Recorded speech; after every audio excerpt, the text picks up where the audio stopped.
This is MacroVoices with hedge fund manager Eric Townsend, the free weekly financial podcast targeting professional finance, high net worth individuals, family offices, and other sophisticated investors. MacroVoices is all about the brightest minds in the world of finance and macroeconomics telling it like it is, bullish or bearish, no holds barred. Now, here are your hosts, Eric Townsend and Patrick Serezna. MacroVoices episode 355 was pre-recorded in early December to air on December 22nd, 2022. I'm Eric Townsend. Happy holidays, everyone. This episode of MacroVoices was made possible by Respect Energy, a leading European trader of renewable energy and a one-stop shop for all green energy investors. We're taking this week and next week off to give our production staff time with their families this holiday weekend. So we'll be deviating from our usual show format to bring you our two-part 2022 year-end special.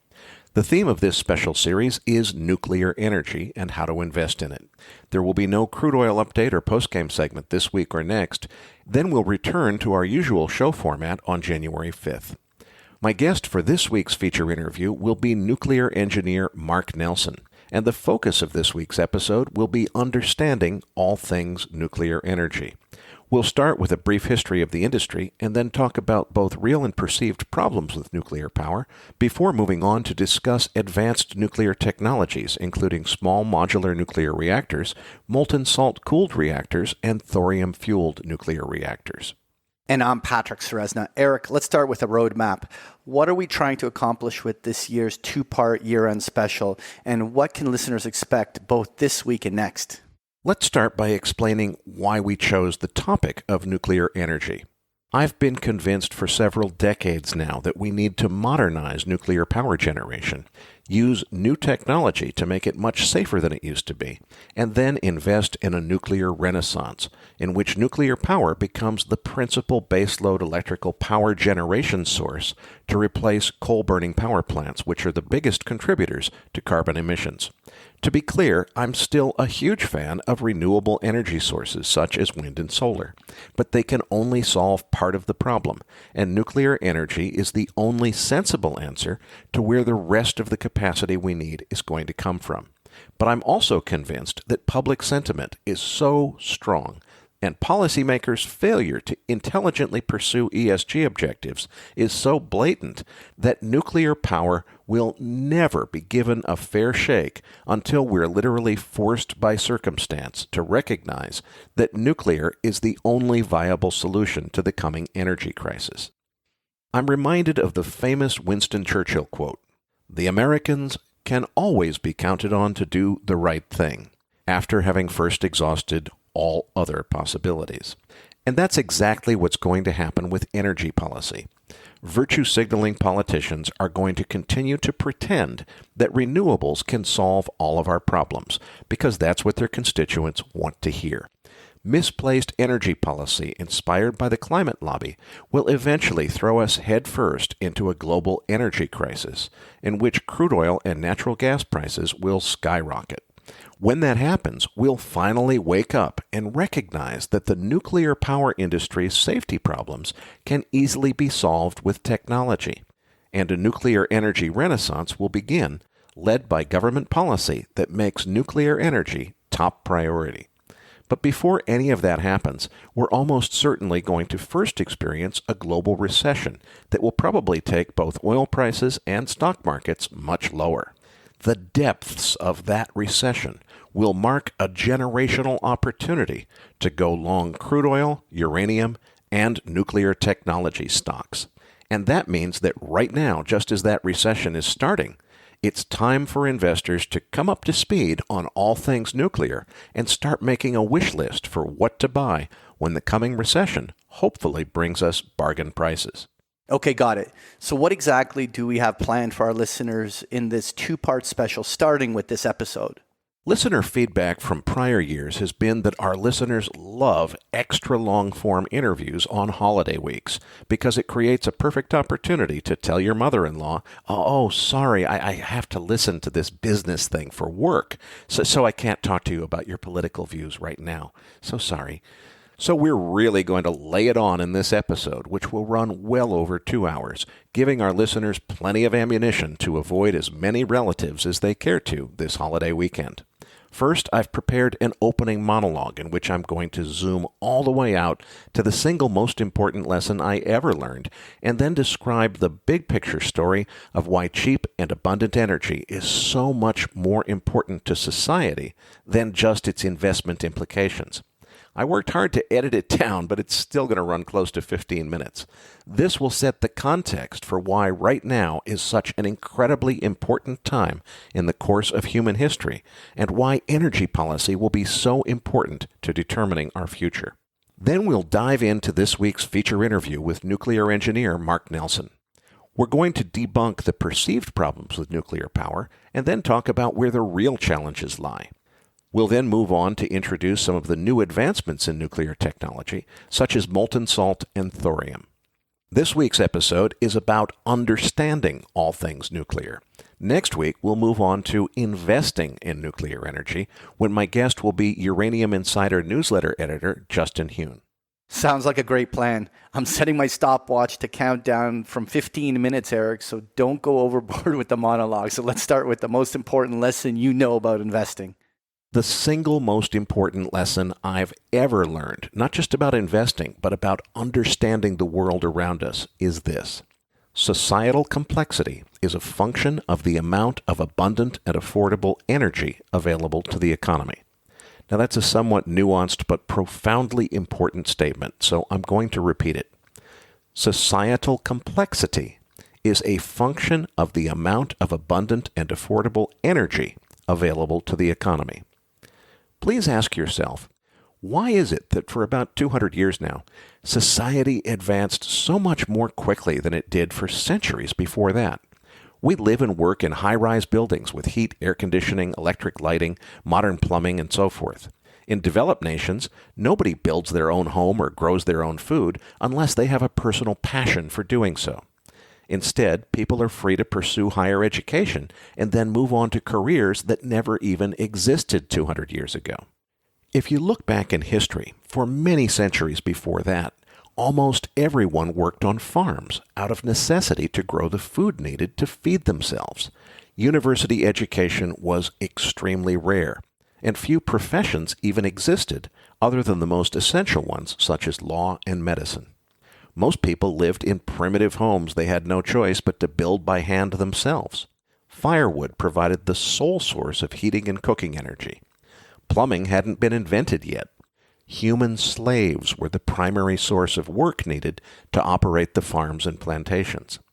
What changed that allowed society to progress so much in less than 2 centuries, so that we now live in high-rise skyscrapers and have the luxury of spending our leisure time reading social media on smartphones or even flying anywhere on Earth in just a few hours travel time? Most people would answer that question by saying technology is the big thing that changed. The Industrial Revolution, and then the semiconductor and computer technology revolution culminating in the development of the modern Internet, are what most people perceive to be the primary drivers of this accelerated pace of advancement of human society over the last 200 years. Now, there's some truth in that answer, but technology is actually a second-order effect, not the driving force.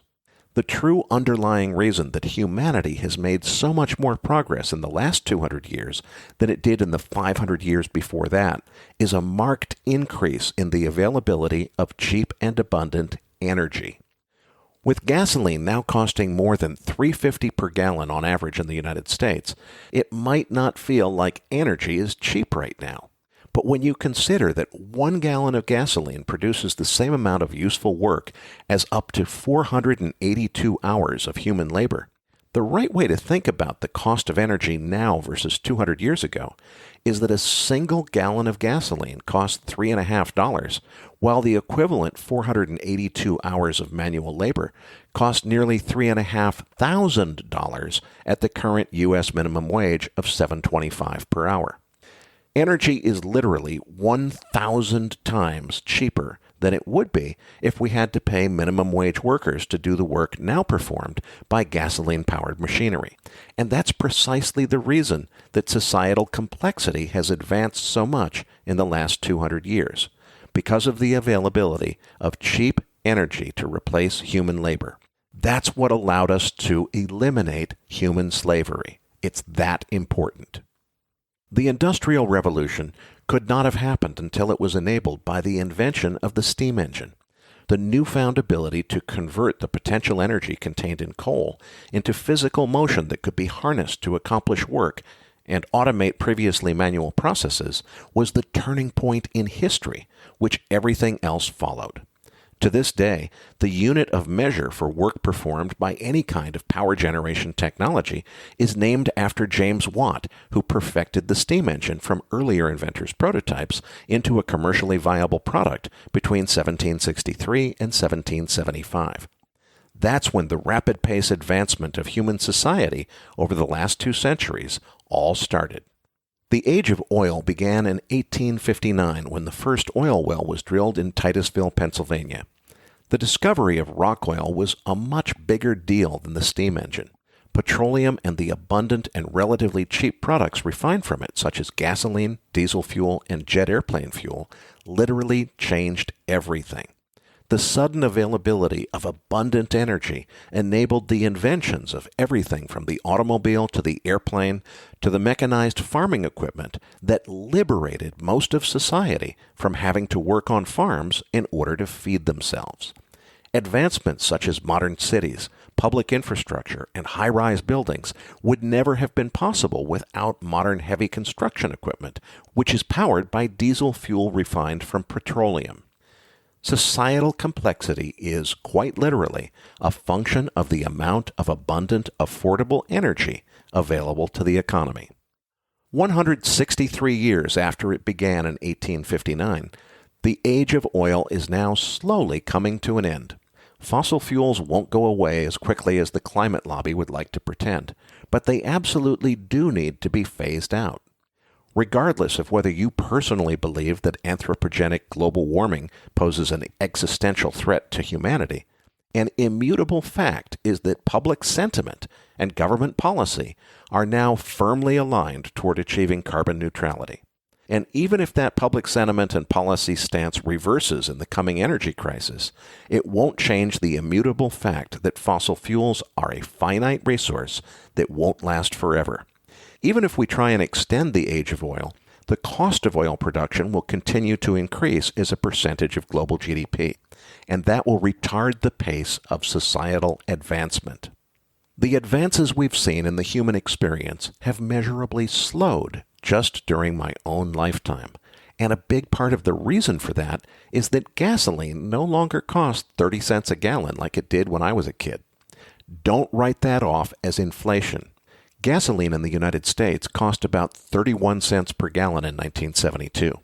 Adjusted for inflation, that's $1.59 per gallon in today's dollars, or less than half what it actually costs today.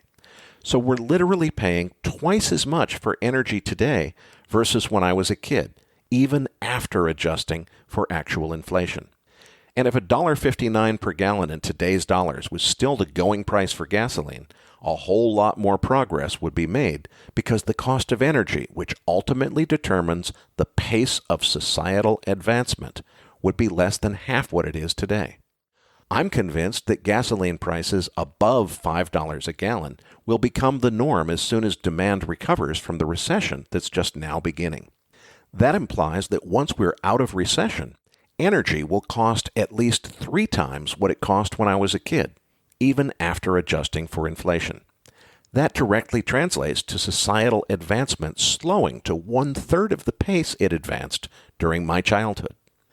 How many years are left before energy derived from petroleum becomes prohibitively expensive is a matter of debate, but at this point, it's an academic debate. What can already be said with certainty is that transitioning the global economy away from oil and gas in favor of something new is going to take longer than we'll be able to continue producing affordable petroleum products. That's why a global energy crisis is unavoidable in coming years. The climate lobby and virtue-signaling politicians are fond of pretending that renewable energy sources such as wind and solar are going to solve everything. Simply put, that view is ignorant and misinformed. It's long past time to stop allowing emotion and hope to cloud immutable, scientifically provable fact. Renewables are clearly important and desperately needed sources of energy, but they cannot ever and will not ever replace more than half of the energy now derived from fossil fuels. For humanity to advance, we need to come up with a viable, realistic strategy for replacing the energy now supplied by oil, gas, and coal.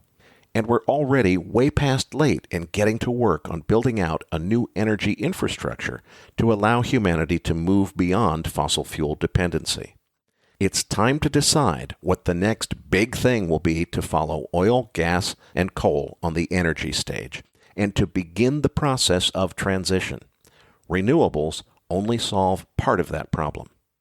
This planet simply cannot support 8 billion human inhabitants without the amount of energy we now derive from fossil fuels.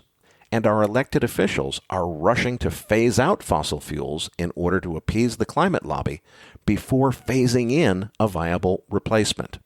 That's the real inconvenient truth that nobody dares discuss. There aren't many viable options for replacing baseload power generation, which today is primarily enabled by burning coal. While society has become entranced with visions of a future in which most vehicles are electric, nobody stops to consider where all the electricity needed to power those vehicles will come from. Every bit of energy now supplied by gasoline and diesel fuel will need to be replaced with new electric generation capacity we simply don't have yet. So truly phasing out fossil fuels will take much longer and cost much more than almost anyone realizes. What will replace coal for generating the electricity we already generate now? And how are we going to generate enough additional electricity to power all those electric vehicles that are expected to replace gasoline and diesel-powered vehicles? That's arguably the single most important question facing humanity right now, and few of our elected leaders fully understand the issue. Renewables will definitely play a big role, and an important role, but they will never solve more than half of the problem. I'm only aware of 2 plausible solutions for baseload power generation on the scale we're going to need it. One is so-called deep geothermal, but that depends on not yet invented technology.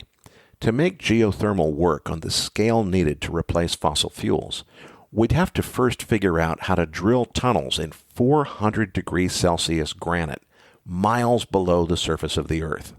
There are efforts afoot to invent that drilling technology for that exact purpose, but so far it's just a dream, and most geologists see it as a monumental challenge. The other plausible solution is nuclear energy, which has been around for decades but has an utterly abysmal public perception problem. Even in the face of an oncoming global energy crisis, countries like Germany, which is a well-known leader in science and engineering, are working to decommission existing nuclear power generation plants rather than to build new ones. Something's going to have to change, and change in a really big way. Unless there's a breakthrough in deep geothermal or some other new technology that I'm not aware of, my hypothesis is that the coming energy crisis will force the world to realize that nuclear energy is our only remaining viable option. Until very recently, public sentiment was so universally opposed to nuclear that no progress could be made. The tide is already starting to change, and my prediction is that the floodgates will open when the coming global energy crisis raises gasoline and diesel prices to well over $10 a gallon in the United States and much higher than that in Europe. Domestic electricity prices in Norway are already as much as 10 times higher than they were a few years ago. And when the rest of the world experiences a similar escalation of energy costs, attitudes will change and change fast. So I think a massive nuclear energy renaissance is going to be the likely outcome of the coming global energy crisis. But to be clear, I'm no fan of those in the nuclear industry who are dismissive of entirely legitimate concerns about nuclear power plant safety, nuclear weapons proliferation, and nuclear waste disposal. These are very real and legitimate concerns, and they must be dealt with. But the more I've learned about the current state of the nuclear power industry, the more I've come to realize these problems are all surmountable with recent developments in advanced nuclear technology. Should we encourage building more early-generation pressurized light-water nuclear plants like the ones that melted down at Fukushima Daiichi? I say, hell no. If anything, we should be forming a plan to decommission those 1960s technology nuclear plants just as soon as we can possibly afford to. But I'm also convinced that modern, advanced technology nuclear power is going to be the solution to the coming energy crisis, barring a breakthrough advancement in deep geothermal or some other new alternative. And that means that for investors, nothing could be more important right now than to learn all about what's changed in nuclear power generation technology since the 1970s, when most of the existing nuclear power plants were built. So this year's MacroVoices two-part holiday special series will focus entirely on the future of nuclear energy and how to invest in it.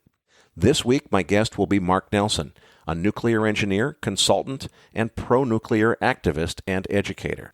The subject of this week's interview will not be investing per se, but rather understanding the nuclear landscape, what's changed since the 1970s, and which advancements in nuclear technology are important and which are not. Mark and I will also discuss both what the perceived problems with nuclear are and also what the real problems with nuclear are. Spoiler alert, nuclear energy definitely has its share of very real problems, but they're not the ones the anti-nuclear lobby has been whining about for decades based on outdated information. We'll give you the straight scoop on both real and perceived issues with nuclear energy in this week's interview with Mark Nelson. My guest next week for part 2 of this series will be Justin Hune, editor of the Uranium Insider newsletter and a long-standing MacroVoices regular listener. Justin and I will discuss investing in all things nuclear with a particular emphasis on understanding the uranium fuel cycle and how investors can position themselves for the coming bull markets in uranium and nuclear energy generally.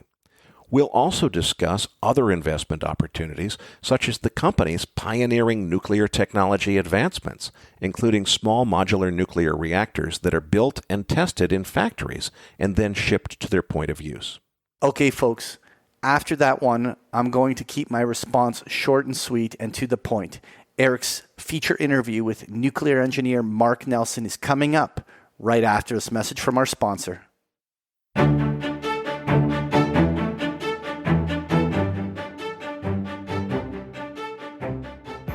If you invest to bring about a world powered by green energy, you should meet Respect Energy, a leading European trader of renewable energy that serves as a one-stop shop for green energy investors in Europe. Respect Energy brings together independent power producers, accredited and institutional investors holding assets in renewables, or undertaking investments in new green energy production, such as wind and solar photovoltaic power plants. More than 600 institutional and accredited investors have already entrusted Respect Energy with the sale of their electricity production, portfolio management, O&M services, EPC, and project development. If you want to invest in green energy in Europe with the help of a trusted partner, contact Respect Energy today and ask for a tailor-made solution. For more information, visit respect.energy.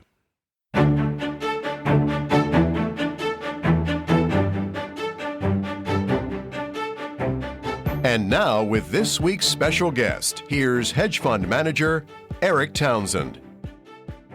Joining me now is Mark Nelson. Mark is a nuclear engineer and consultant to the nuclear industry and also something of a pro-nuclear activist. Mark, it's great to get you on the program. I don't normally ask MacroVoices guests about their personal background because they're mostly well-known figures in finance and their bios are available to interested listeners on our website.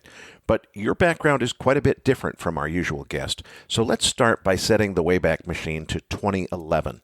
You were a young man in the enviable enviable position of having earned a scholarship to attend graduate school at Cambridge University and needed only to choose your major. Then you saw the same YouTube video that I saw around the same time, produced by a former NASA engineer named Kirk Sorensen. Tell us what that video was about, how it changed your life, and where it led you. Sure. Yeah, I needed to study something having to do with engineering, but I just didn't know what I wanted to study. And I came from Oklahoma, which has oil and gas, but no nuclear energy. It has wind, but no nuclear. And I came from a family involved in oil and gas on one side, and then on my mom's side, nuclear medicine. And the only thing I knew as a young person is that I had no interest in either. So I'm browsing the internet, trying to figure out what to do with my life. And I come across this video where the tone sort of was, people don't want you to know that we have the craziest nuclear technology and that nuclear energy is actually incredible. And if we just chose the right reactor, we could solve all the world's problems. And so I started watching the video, and it started to explain that there's a new fuel we could use. There's a new reactor prototype we could use, and that nuclear energy can make enough energy to power the world for 1 billion years without carbon emissions. Once I heard that opening pitch, I pretty much knew that I was going to do nuclear energy. I was just a very strong feeling where I finally found something where it mattered that I had the technical training of an engineer, because it is technology, it is engineering, and yet at the same time, there was this political side to it. There was the cultural side where we had a great treasure, we weren't using it, and surely there was going to be a hard battle to come up with a future based on nuclear. And I knew in a moment that's what I wanted to do. I put my application in for the brand new nuclear engineering program overseas at Cambridge, and the rest is history. Well, Mark, I really want to salute you because from what I've learned about your career, I know that you're motivated more by a desire to do the right thing for humanity than just to make a buck in a career like most people. And I really salute you for that. As a degreed engineer, you're an expert on the science of nuclear energy, how uranium atoms are split in half and self-sustaining nuclear fission reactions and so on and so forth. There are some of the people in our audience who would love to learn all of those details, but frankly, most of the finance people in the audience would prefer to skip the technical details and just understand nuclear energy from the perspective of the investment opportunities it's going to create. So we made an editorial decision. We're going to leave the nitty-gritty technical details out of today's interview, but only after first inviting Mark to tell you where on the internet you can find free resources for those of you who do want to learn how the technology actually works. So, Mark, for people who want to know where the neutrons hit the protons and how that stuff all works, where's the best place for them to start, and what should they be looking at? A sentimental favorite for me is the website whatisnuclear.com by working advanced nuclear engineer Nick Turan, who's working on the Bill Gates sponsored advanced reactor that's due to be constructed in Wyoming to replace a retiring coal plant. So Nick, as a hobby and as a service, has put together a very indie website, shall we say, the type that you used to love stumbling across back when Google worked.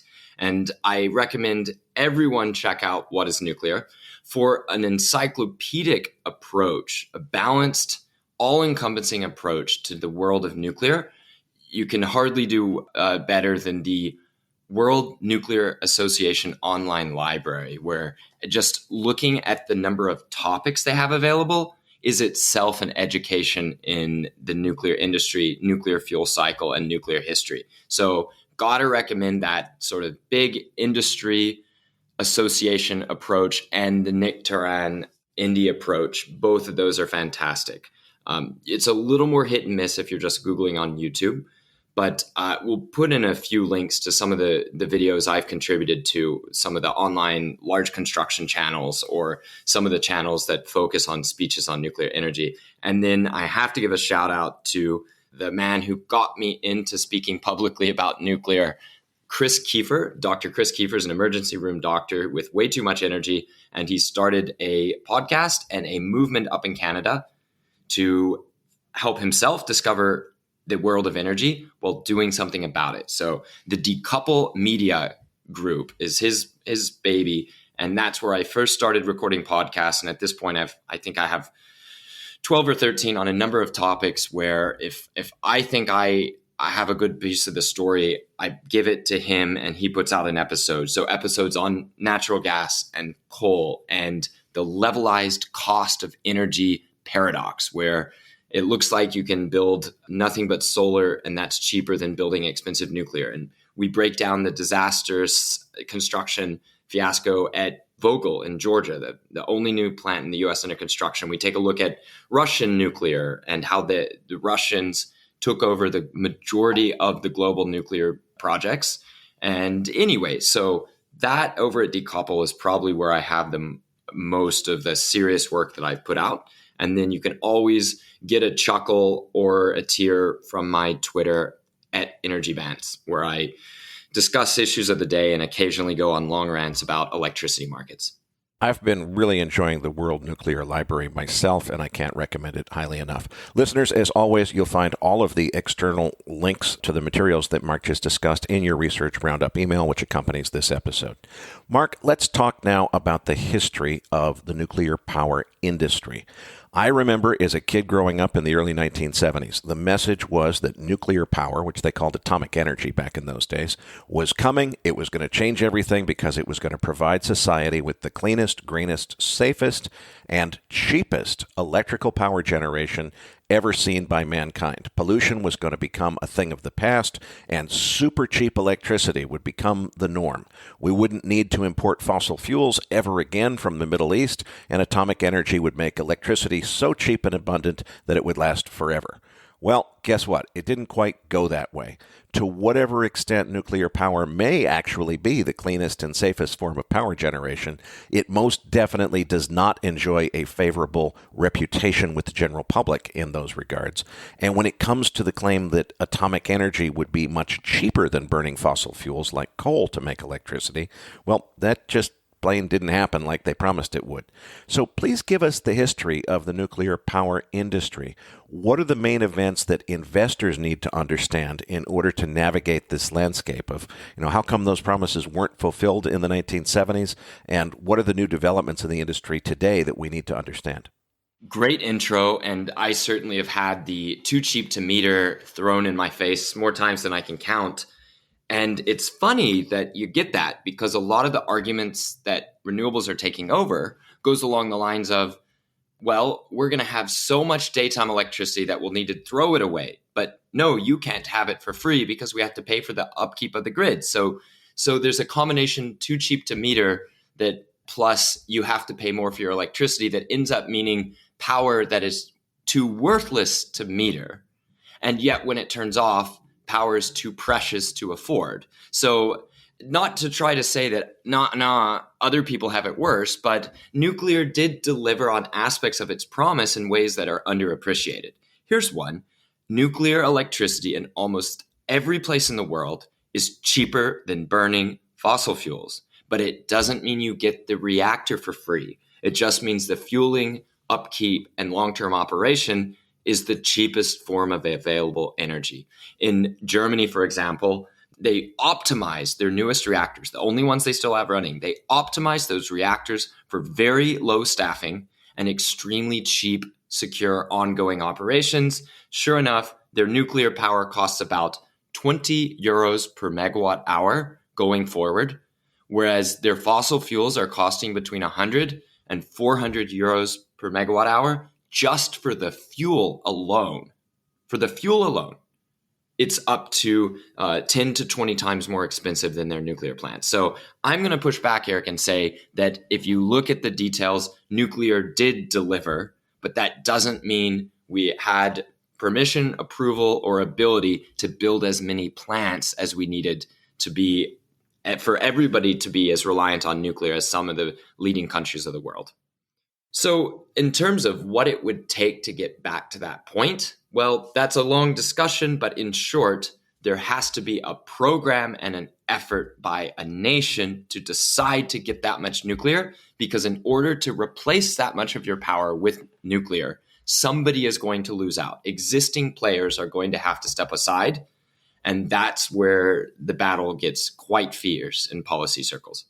One of the things that did go wrong in the 1970s nuclear build-out was most of those projects were just dramatically way over budget.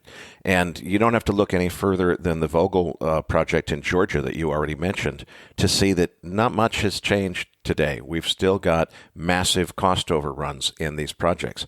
What's the story there? What is it going to take to get to the point where we can create nuclear energy and stay on budget while we're doing it? Yeah, great point. In fact, until recently, Vogtle was not even particularly bad by historical standards in terms of time and budget overruns. I mean, that is not a justification. That is not acceptable. I'm not making an excuse, just noting that the crown jewel assets of our strongest utilities are nuclear plants that themselves were as big a fiascos to build as Vogtle is today. We were just doing a bunch of them at a time, and now they just work extremely well in the background and nobody really notices them. And they'll keep working for up to a century, maybe more. I'm not trying to say that we should put up with any amount of incompetency or schedule overrun to build them because they're so valuable once we have them that we'll keep them forever and it'll make it up. But people almost never remember or mention in the utility spaces the difficulty of building those last plants in terms of the ongoing operation record, which has been extraordinary. Let me give you one little example here. The construction of Diablo Canyon Nuclear Plant in California was costed out and justified on the assumption that 75% uptime was going to be your max for the reactor, that you would get, say, a capacity factor of 75%. Your total full power hours would be the equivalent to that, 3/4 of the time. But instead, the reactors are lasting much longer than expected at a capacity factor of 90% and above, which completely changes the game, even when under the rosy projections of the past. Now we just adjust our expectations. We expect nuclear to be that good, and when it doesn't perform that well, then we ask, what's wrong here? Why is it doing so poorly? So, in terms of Vogtle, here's the story. In the US, the nuclear industry, the nuclear construction industry, fell apart.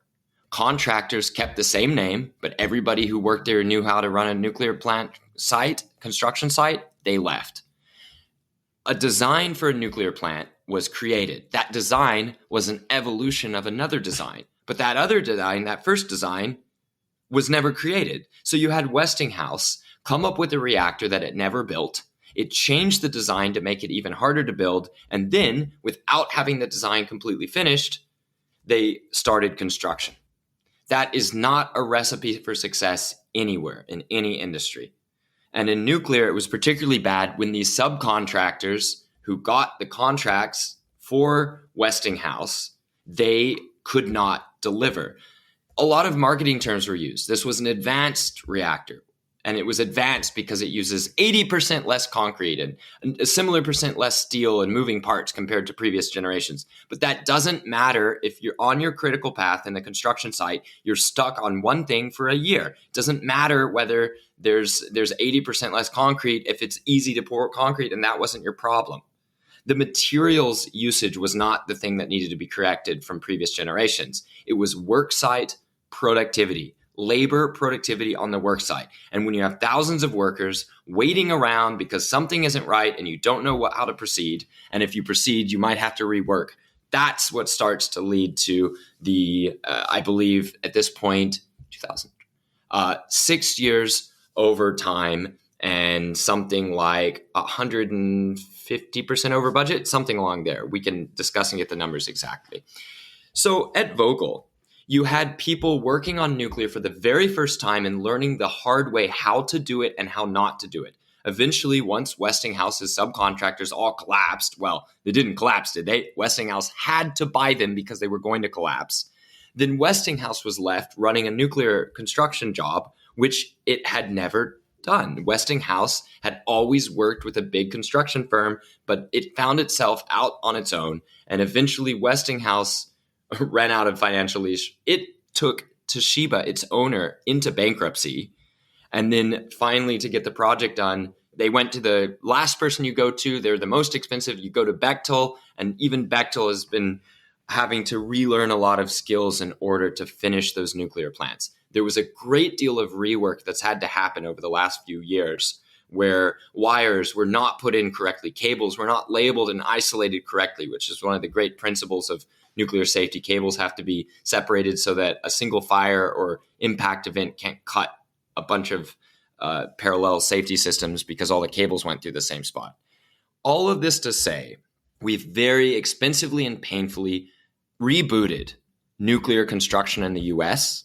In order for that to last, in order for that to matter, we would need to keep constructing. And now's the time where we're figuring out whether we will and who's going to be doing that building.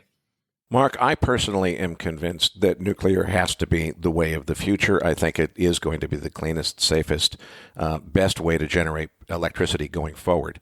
But one of my greatest frustrations is the people in the nuclear industry who are so completely dismissive of what are, in some cases, very legitimate safety problems and challenges that the industry has faced. A lot of these guys like to pretend that there's no problem, which is nonsense. One of the things I really respect about you is that you're willing to talk both sides of that story. But here's the rub. The perceived problems that most of the anti-nuclear activists like to focus on are not the real problems, which I know you're willing to discuss candidly. So let's take this in two parts. Let's start with the perceived problems and then move on to your own frank analysis of what the real problems are that face the industry. The three big strikes against nuclear as it's perceived by the public are, number one, operational safety, particularly with respect to meltdown risk, as happened in Fukushima and 3 Mile Island. Number two, nuclear waste disposal. And number three, nuclear weapons proliferation. So let's take those one at a time, starting with operational safety of nuclear plant. Those concerns are usually focused on meltdown risk, where the cooling pumps fail, as happened at Fukushima, or something else goes wrong. And even after the nuclear chain reaction is shut down, the fuel is so hot that it melts down, creating an environmental disaster. After Chernobyl and 3 Mile Island, nuclear experts insisted that modern reactors simply didn't have this risk anymore because due to redundant systems design, it could never happen again. Then it happened again at Fukushima Daiichi, leaving the public untrusting of so-called nuclear energy experts. So what's the real story, Mark, on these operational safety risks?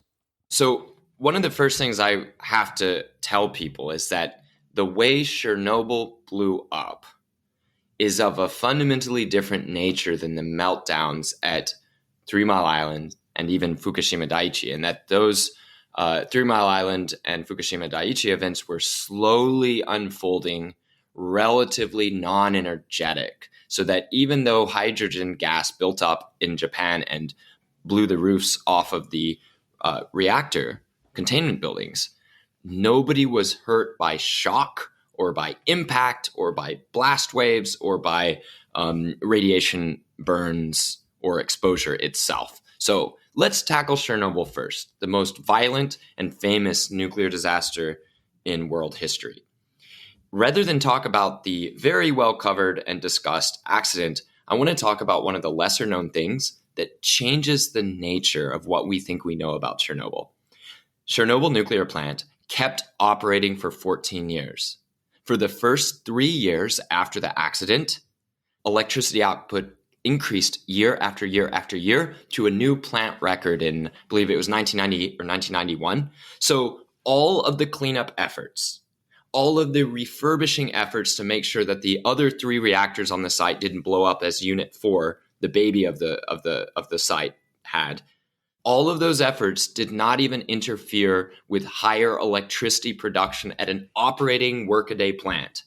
Workers were going to work and running that nuclear plant, and after 4 or 5 years, for the good of a newly independent country, for Ukraine. So people sometimes claim when they hear this, they're like, well, maybe they were forced to keep running. No, Ukraine, as a matter of national interest, kept running one of their precious nuclear plants. It was one of the greatest assets available to them. The only reason that Chernobyl nuclear plant closed down in year 2000 is that pressure from Europe was so severe, and the amount of money being offered to the Ukrainian government to shut down the power plant so great that they finally said okay. The president of Ukraine in 2000 said okay, and over the protests and disappointment of the workforce, shut down the plant and turned it into a big cleanup project forever and ever. Big make work project in some ways, reasonable environmental amelioration in other ways. And now I'm sure Ukraine would be very happy to have the electricity production. But as it is, other plants of the same design as Chernobyl are in operation in European Russia today, powering multi-million person cities.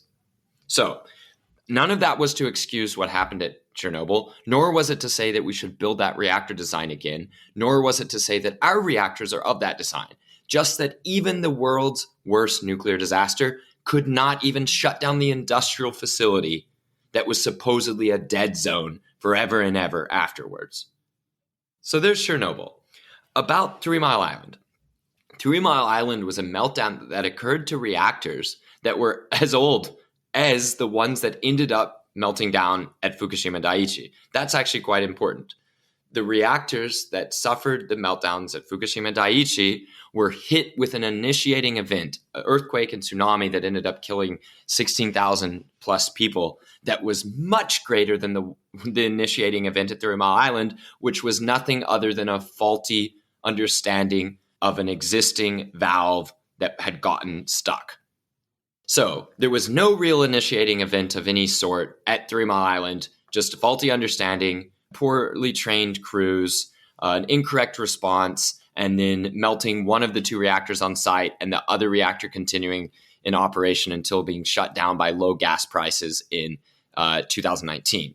Whereas at Fukushima Daiichi, a cataclysmic natural disaster hitting one of the most disaster-prepared countries on Earth, killing an enormous number of people, doing an immense amount of damage, and yet, because of the cultural fear of nuclear, our memory of that event has focused around the nuclear plant itself, where very few casualties were seen and where the environmental destruction was as much by the cleanup efforts around the plant as by the radiation itself.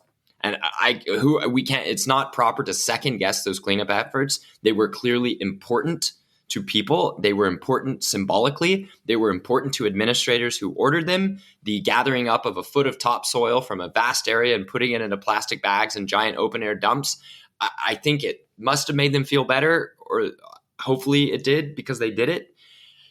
But looking at Fukushima Daiichi, Japan had a terrible nuclear safety record for decades before that event. They had had very lethal accidents in nuclear plants with broken pipes leaking steam into break rooms and killing workers. There had been issues with untrained workers or improperly trained workers at a fuel reprocessing plant suffering fatal radiation doses from an accident. Like, Japan was not the model of good reactor operation. Japan had one of the worst reactor uptimes in the world. That is, Japanese reactors were down for repairs or for checks or for refueling more than reactors in similar countries. These are all signs of a safety culture that isn't up to snuff. And it finally came to a head when at Fukushima Daiichi, the seawall that they knew was too low had not been raised. Then generators that General Electric had told the Japanese should be on higher ground were not put on higher ground. These are the generators where if a giant cataclysmic event knocks out your entire society, these generators will step in and provide the backup cooling to keep water on the still hot fuel, giving it time to cool down and lower the danger. Yeah, those reactors were flooded by water. And then, because of the huge amount of damage all around the plant and the cultural sensitivity of nuclear, the chain of command in dealing with the incident and the ability of workers and managers to communicate with the outside world was so compromised that in that fog, some bad decisions were made, and some of the oldest reactors in the West suffered meltdowns. So all of that to say, every reactor on planet Earth that has stayed in operation has learned important lessons and has undergone emergency training and stress tests based on what happened at Fukushima Daiichi. 9/11 was a horrible event. On 9/12 and all the days after that, cockpits got locked and hijackings effectively stopped. It would have been amazing if we hadn't have had 3,000 deaths and that atrocity in order to learn to lock cockpits, but now they're locked, and it changes the nature of danger and safety in airline security. And there's a phrase that you see in various branches of engineering, Eric, which is, in this case, I was down in a uranium mine this summer in Saskatchewan, and I went into a refuge room. It's like a combination lunch area, meeting point, and life support room if something were to go wrong and a collapse happened in the mine or a fire happened 1,000 feet below the surface. In this break room, the biggest words in the room were covering almost an entire dry erase board. The mine code is written in blood. The mine safety code in Canada is written in blood. Well, unfortunately, that's the way a lot of engineering works. It is shocking that the Fukushima Daiichi triple meltdown, hydrogen blasts, and fear did not lead to actual people dying from nuclear, so much as it led to people dying from the panicked response to nuclear. To a lot of people, that's a difference without a distinction, but I think in the end, that's why I'm putting this set of famous occurrences in the perception rather than the actual problems with nuclear that I see if people were to discover they like nuclear. We accept risks we think are worth it. As people are discovering nuclear and deciding they like it, it's becoming easier and easier to learn enough about history's nuclear accidents to see what would be different about their own local nuclear plant in the case of a radically different design like Chernobyl, or a very different safety environment like post-Fukushima Daiichi. And that has been enough for the people that I've talked to relax and stop worrying so much about the nuclear plant. I want to make one more comment, though, on the safety and the perception issue. I think a lot of people believe that even if nuclear regulation is too harsh in some countries, that regulation keeps us safe because it keeps nuclear plants on their toes. Maybe, but it's not the regulators that I feel have the most respect and fear in the minds of nuclear plant managers when I visit them around the world. Instead, it's WANO and IMPO. WANO is the World Association of Nuclear Operators. So WANO is a voluntary association where it would be a very bad look if you didn't join. Why? Because it's the top nuclear experts from around the world, Russian experts, Chinese experts, American experts, British experts, French experts. And you invite these experts into your plant. They look at everything top to bottom. They completely turn you over, and then they leave, say thank you, and they write a report to your owners saying, here's what was good, here's what was bad, here's what is critically deficient and needs to be fixed. I have talked to a nuclear plant that had been going through years of reforms after a blistering WANA report was given to their owners. A report so bad, evidently, that there was consideration of maybe shutting down the plant. Instead, lots of people were shuffled around. Some people were retired. Hard asses came in from other industries that are as dangerous or more, even if the public doesn't realize it. And then reform happened, and the nuclear plant then got glowing reviews on subsequent safety visits. That has nothing to do with the regulators so much. It's the self-regulation and cooperation, the peer pressure of the nuclear industry itself that does come out of this perception that a nuclear meltdown from a rotten safety culture like pre-Fukushima Daiichi Japan can destroy nuclear businesses on the other side of the globe. Everybody has skin in the game. Everybody's in it together, whether it's Rosatom under Putin, or it's a privately owned nuclear operating company in the northeast of the U.S. that only has one plant. Everybody, for better or worse, is in it together to solve this perception of safety by actually making it to where nobody dies in a nuclear plant ever again. Mark, let's move on to the topic of nuclear waste disposal.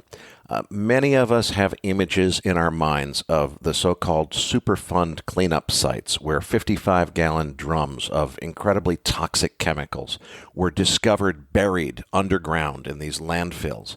And after a few years, the steel drums rusted through and the toxic chemicals leaked out, went down and polluted the water table, poisoning entire populations of people.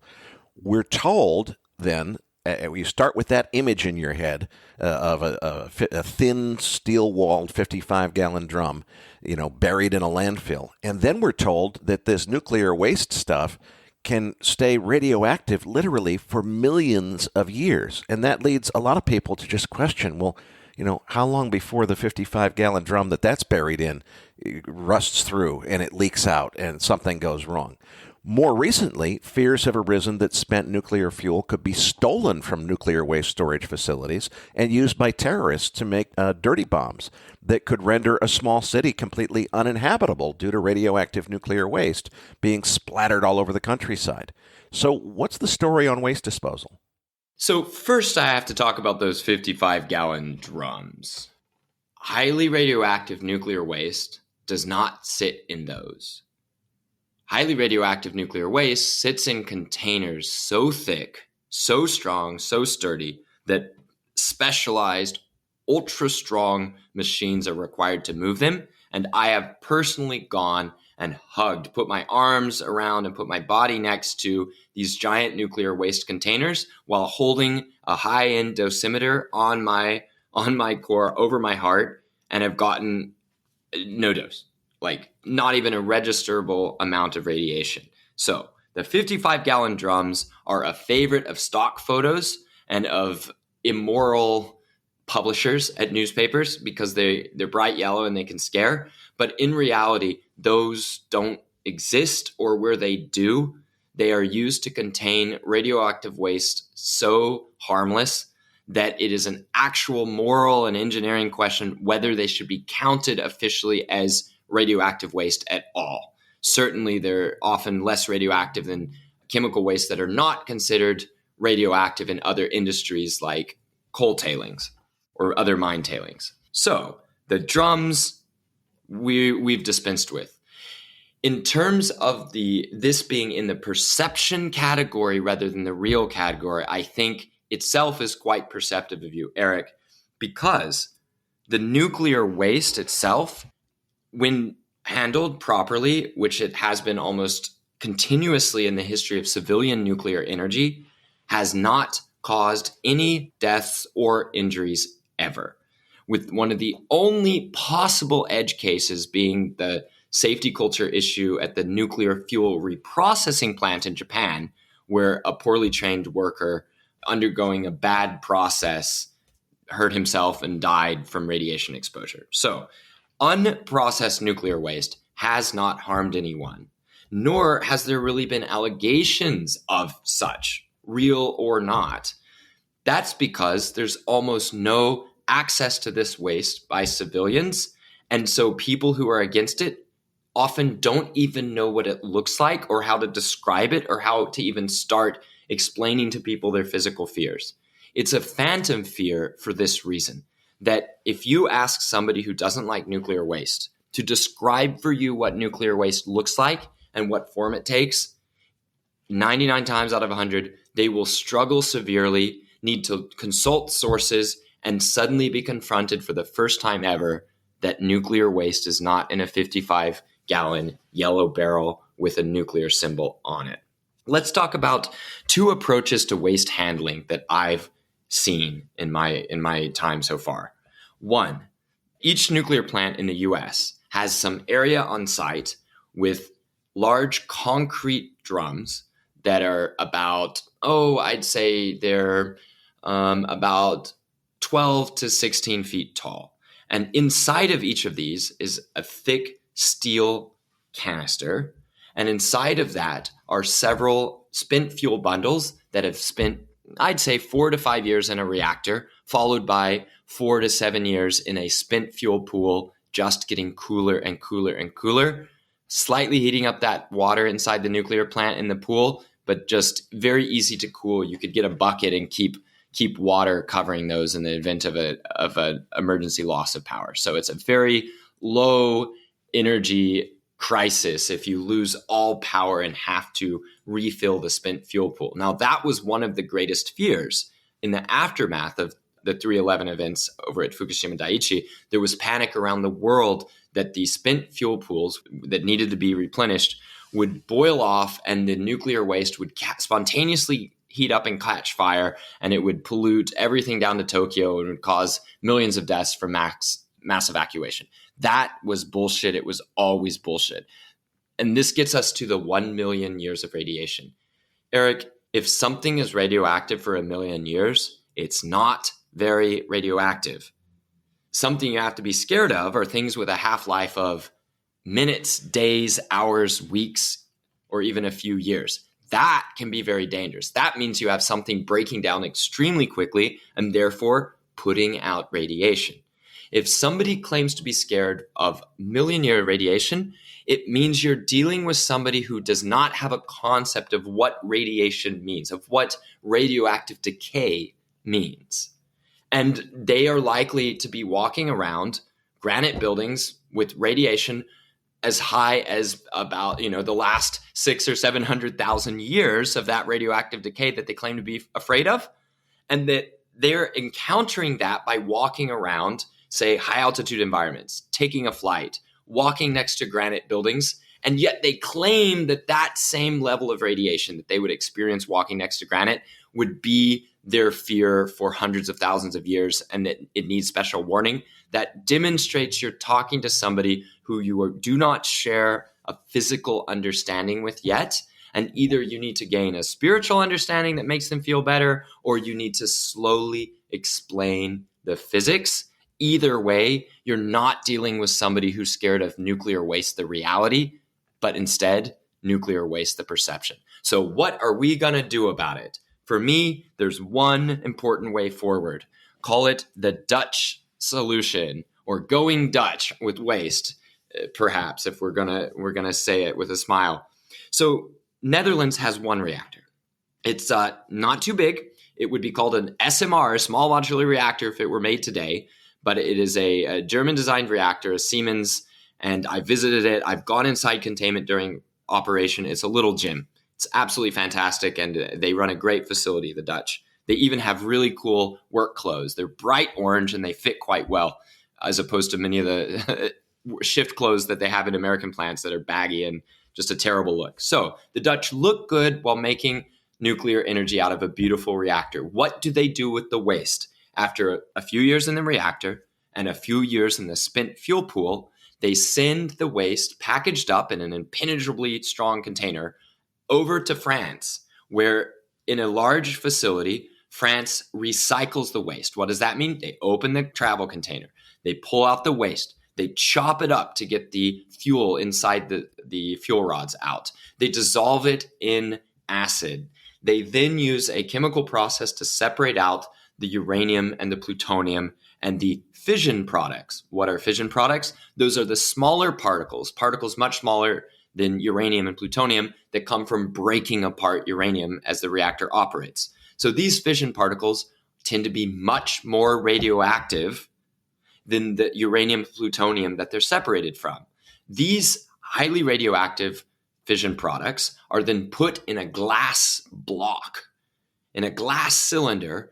That's packaged up and that's returned to the Dutch. So fission products are not going to be radioactive for 1 million years. They're going to be highly radioactive for a few hundred years. The fission products are then put in these tall columns in a very large, strong concrete building that is then painted beautifully and opened up to school kids so they can go on science tours. That's right, the Dutch have made a museum touring experience out of their nuclear waste storage. They have put a fantastic museum up front where they have examples of radioactive consumer products that used to be made before the nuclear era dawned. Radioactive medicines, radioactive plates, radioactive scientific instruments. Then my favorite part of the museum tour, they have a cloud chamber where they show you the fabric of the universe in front of your very eyes. You see cosmic rays shooting through in a dark room. You're looking into this glass cube where you can see, because of the illumination in the cube, making any bubbles that happen to come in that cube show up. Cosmic rays shooting through cause condensation. They cause a little bit of bubble in the container, and it makes little droplets. And you can see cosmic rays going through your body, through the cube, and into your friend. You can see much fatter globs of bubbles come from larger, higher energy particles breaking apart from, say, if you put a thorium lantern mantle in, you can see the radiation popping off. So they're able to instruct in alpha, beta, and gamma radiation, the three main types that you're dealing with when you're protecting against nuclear waste. And then after showing children in front of their own eyes the actual radiation popping off in the universe and off of consumer products, then they take everybody and tour you through the facility itself, showing you the protection against the radiation that they showed you in front of your face in the museum. It's a stunning display. Oh, and they have radiation counters for those who want them. You can wear them. Those who don't care, you don't have to wear them. And on this tour, you see how they handle low level, medium level, and finally, most fascinatingly, the high level nuclear waste.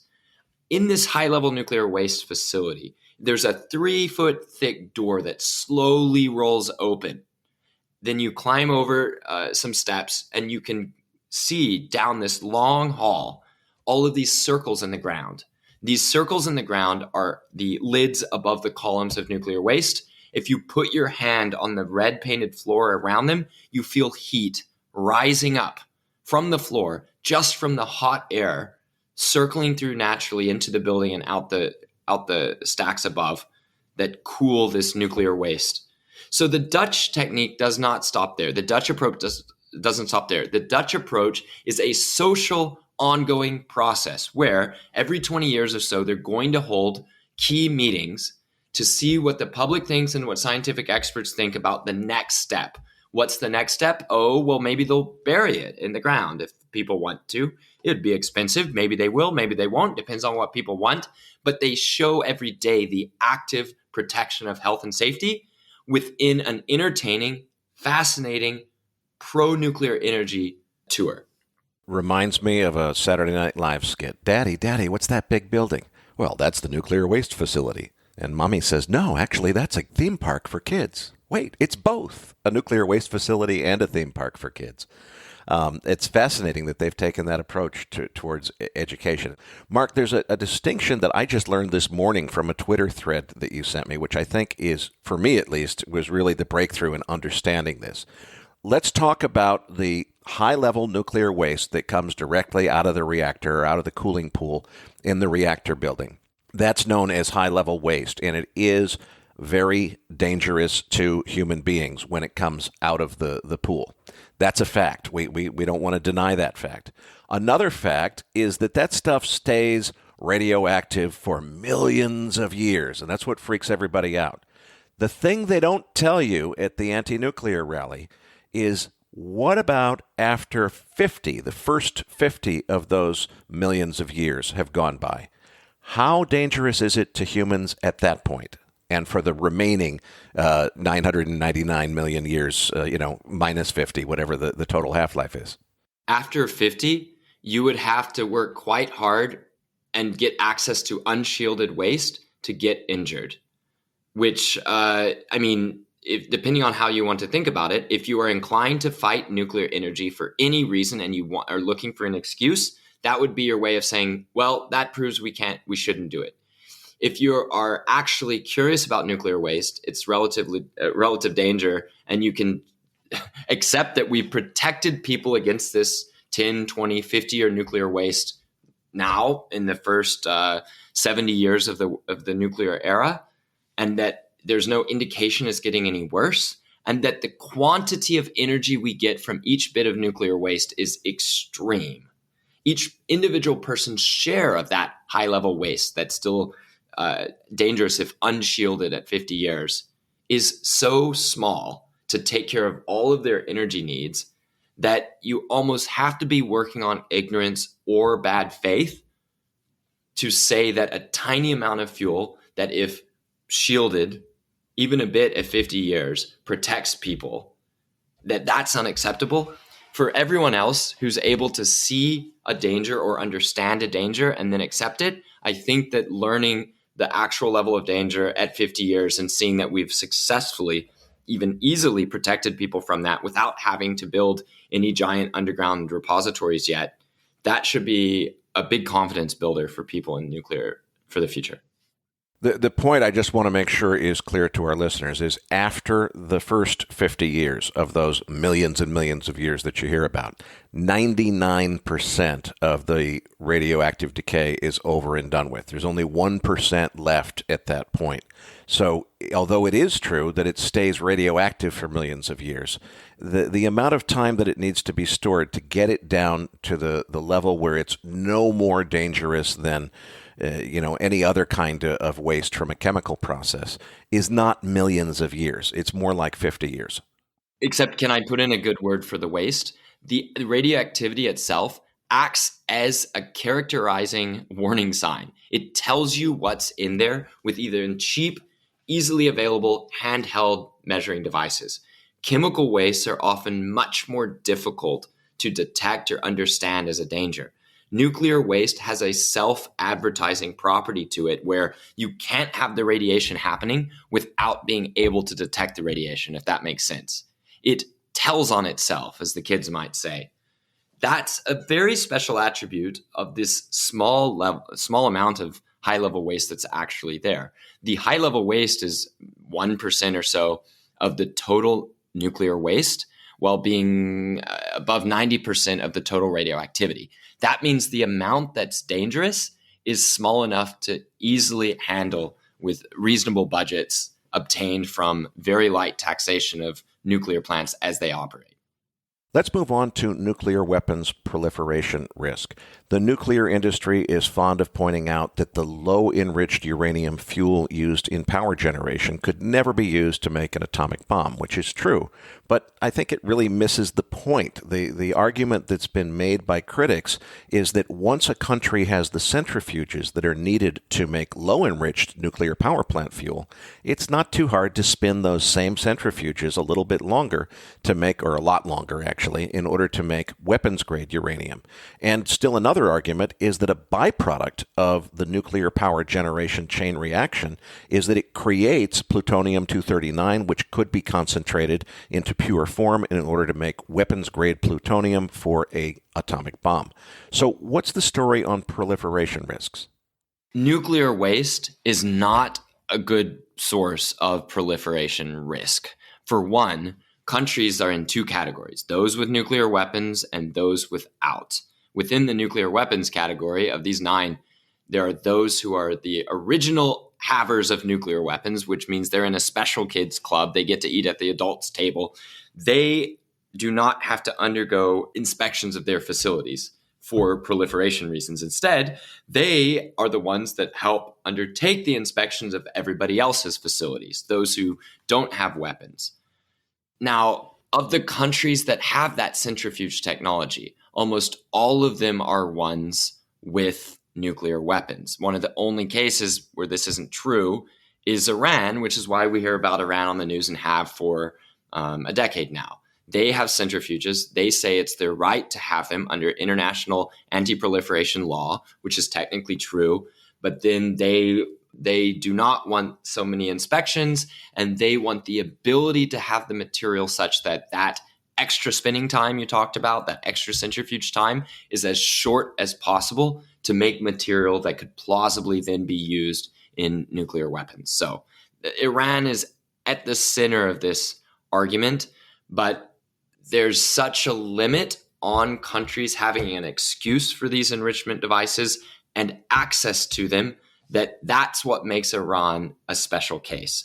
Other countries that proliferated tend to do it without enrichment. Instead, they used fuel coming out of very specific reactors, not power reactors, reactors designed to produce fuel for nuclear weapons, or alternatively, reactors not built for power, but for research purposes that were abused to make material for nuclear weapons. This all should indicate there's a relatively weak connection between nuclear infrastructure for civilian power and the choice to proliferate, which often doesn't even use the same equipment. I will argue in defense of the people, the anti-nuclear folks who say they're worried about proliferation.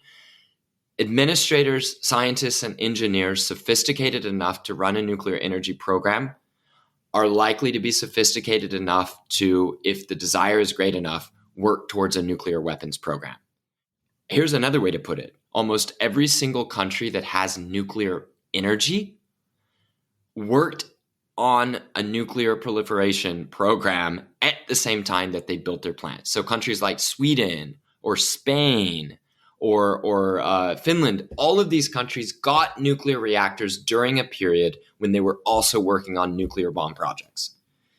The vast majority of them gave up the nuclear bomb projects while keeping the nuclear energy. That's perhaps an issue for a longer discussion. And the reason I'm saying all that is because the urge to protect oneself, to protect one's economy from manipulation, from trade blockades of fuels, to protect oneself in the case of war, those are similar instincts. And it's not clear that the nuclear energy is the path towards the desire for the nuclear bomb, rather that the desire to protect one's home and hearth leads one towards nuclear technologies, even if there are very different paths towards the defense and the civilian energy. The feeling so safe that you don't have to protect yourself with either nuclear energy or nuclear bombs leads to a Europe where America's protection of nuclear bombs over Europe led to an environment so safe that not only did countries give up their nuclear weapons program, which of course reduced proliferation, but they eventually gave up their own energy supplies and got natural gas from Russia instead, completely forgetting any good sense of history, of self-preservation, or of being good neighbors. So I don't know exactly whether you can say that, no, there will never be nuclear proliferation ever again in world history, just that a feeling of security leads to countries maybe not wanting nuclear energy or weapons, and a feeling of insecurity can induce directions towards both. The overlap between the two is the weakest part.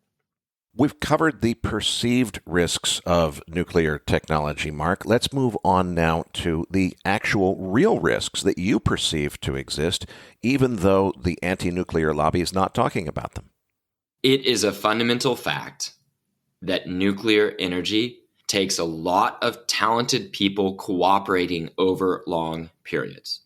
If there's not enough talented people, if there's not enough trust and cooperation, if there isn't excellence to be had in either government or private industry, then nuclear is just maybe too hard to do.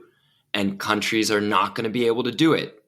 They'll get whatever you get if you don't get nuclear, but they won't get nuclear because it's too hard. An example I'm thinking of as I sit here in downtown San Francisco, construction projects in San Francisco are chaotic wrecks. Things like putting in a bus lane can take 10, 15 years and hundreds of millions of dollars. Putting in a bus lane and making it red, putting in signaling lights, that can lead to hundreds of millions of costs and a 15-year process to get it done. One of the classic examples people bring up is that Golden Gate Bridge, one of the masterpieces of engineering in all of world history, both in terms of beauty, utility, and design excellence. Only took a few years, came in on time and on budget for an inflation-adjusted cost of a few $100 million during the Depression. So they did it without computers, and they did it without cell phones. And the project broke new grounds in worker safety. The guy who led the project, he wasn't brilliant at designing bridges, but he found brilliant people.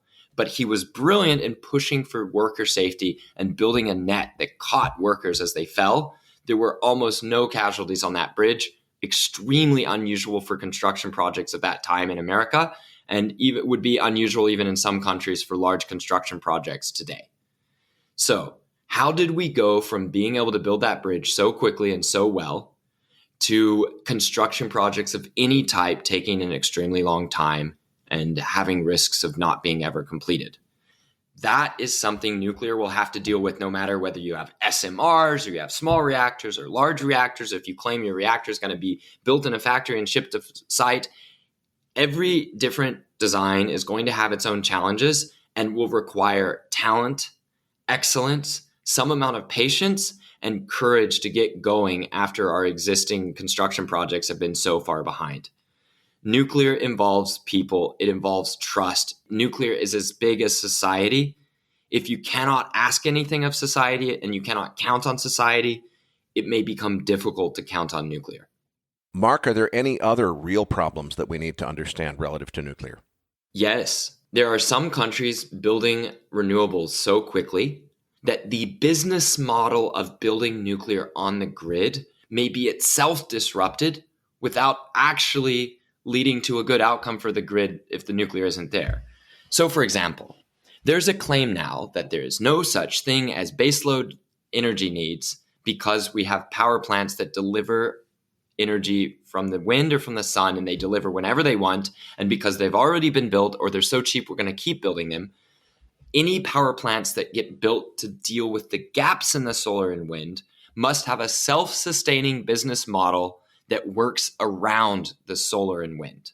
So the claim is perhaps that natural gas turbines, where most of the cost of running a natural gas turbine is the gas you burn itself, and therefore, if you don't burn gas by turning the turbine down because the wind and the sun are high at the moment, that it doesn't destroy the economics of that gas plant as badly as it would a nuclear plant. Because almost none of the cost of running a nuclear plant is the fuel, then turning down a nuclear plant barely saves fuel, and it saves almost none of the cost of running a nuclear plant.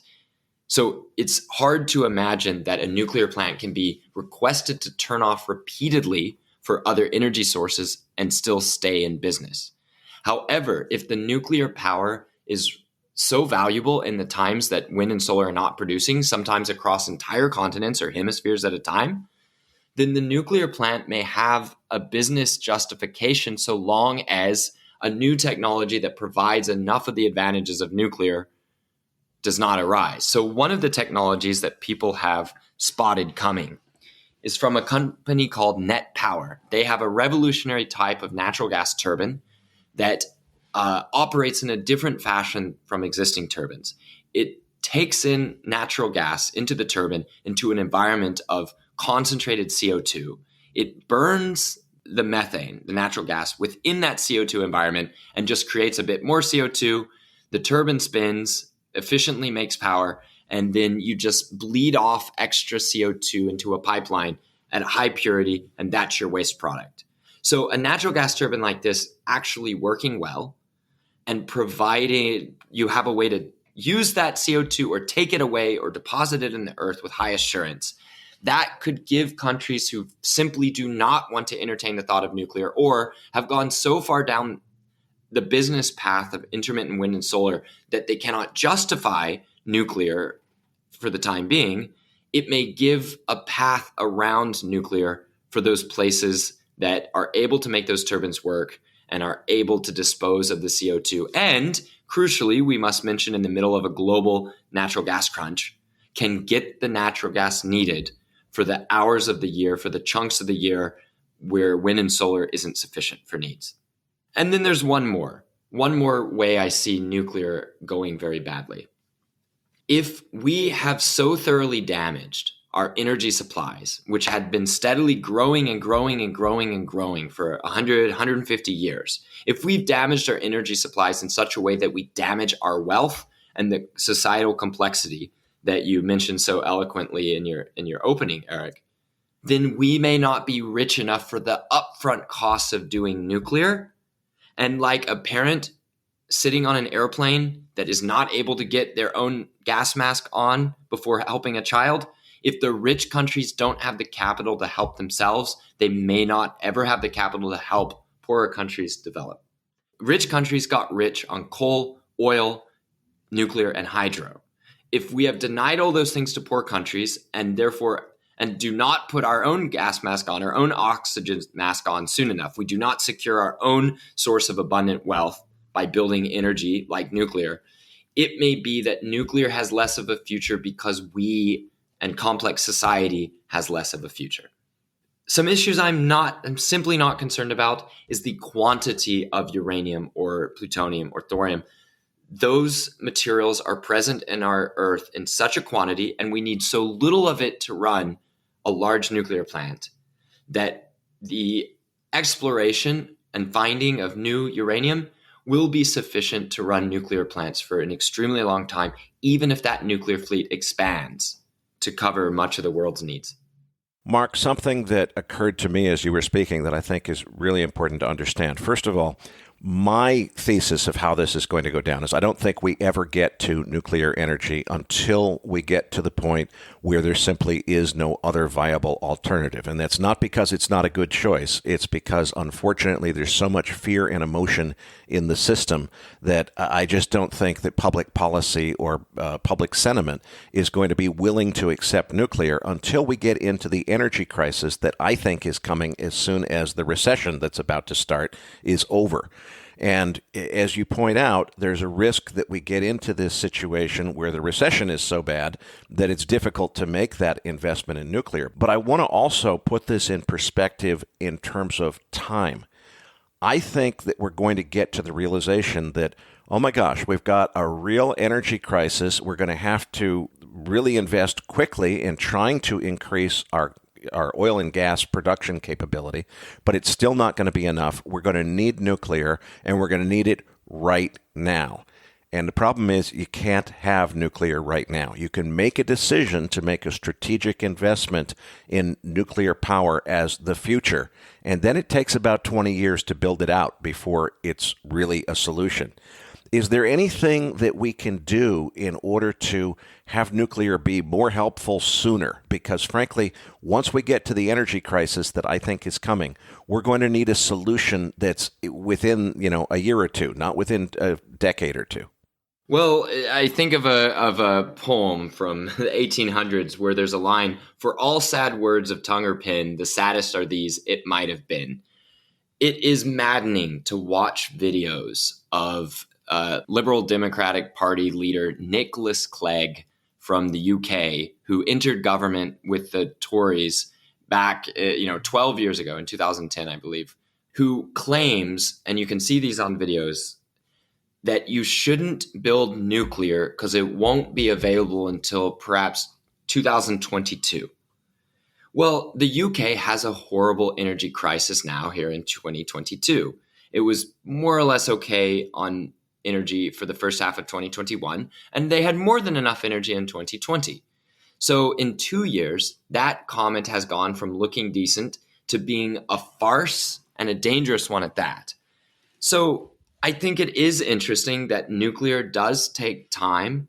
And in terms of surviving a severe drawdown in energy supplies in order to come back later with nuclear, I think it will be possible. And that maybe that's a little bit more optimistic than I was before. I think watching the degree that people who have to suffer can suffer in Ukraine and surrounding countries to make it through this war of invasion from Russia, I think people have a capacity to suffer that's much higher than we might give them credit for if they know why they're suffering and they see a light at the end of the tunnel. I think nuclear will have the ability to give hope that even if there's turmoil and hardship and anger at deprivations from the energy crisis, one thing that will provide hope and political consensus in countries otherwise torn by disagreement will be the need to move towards nuclear.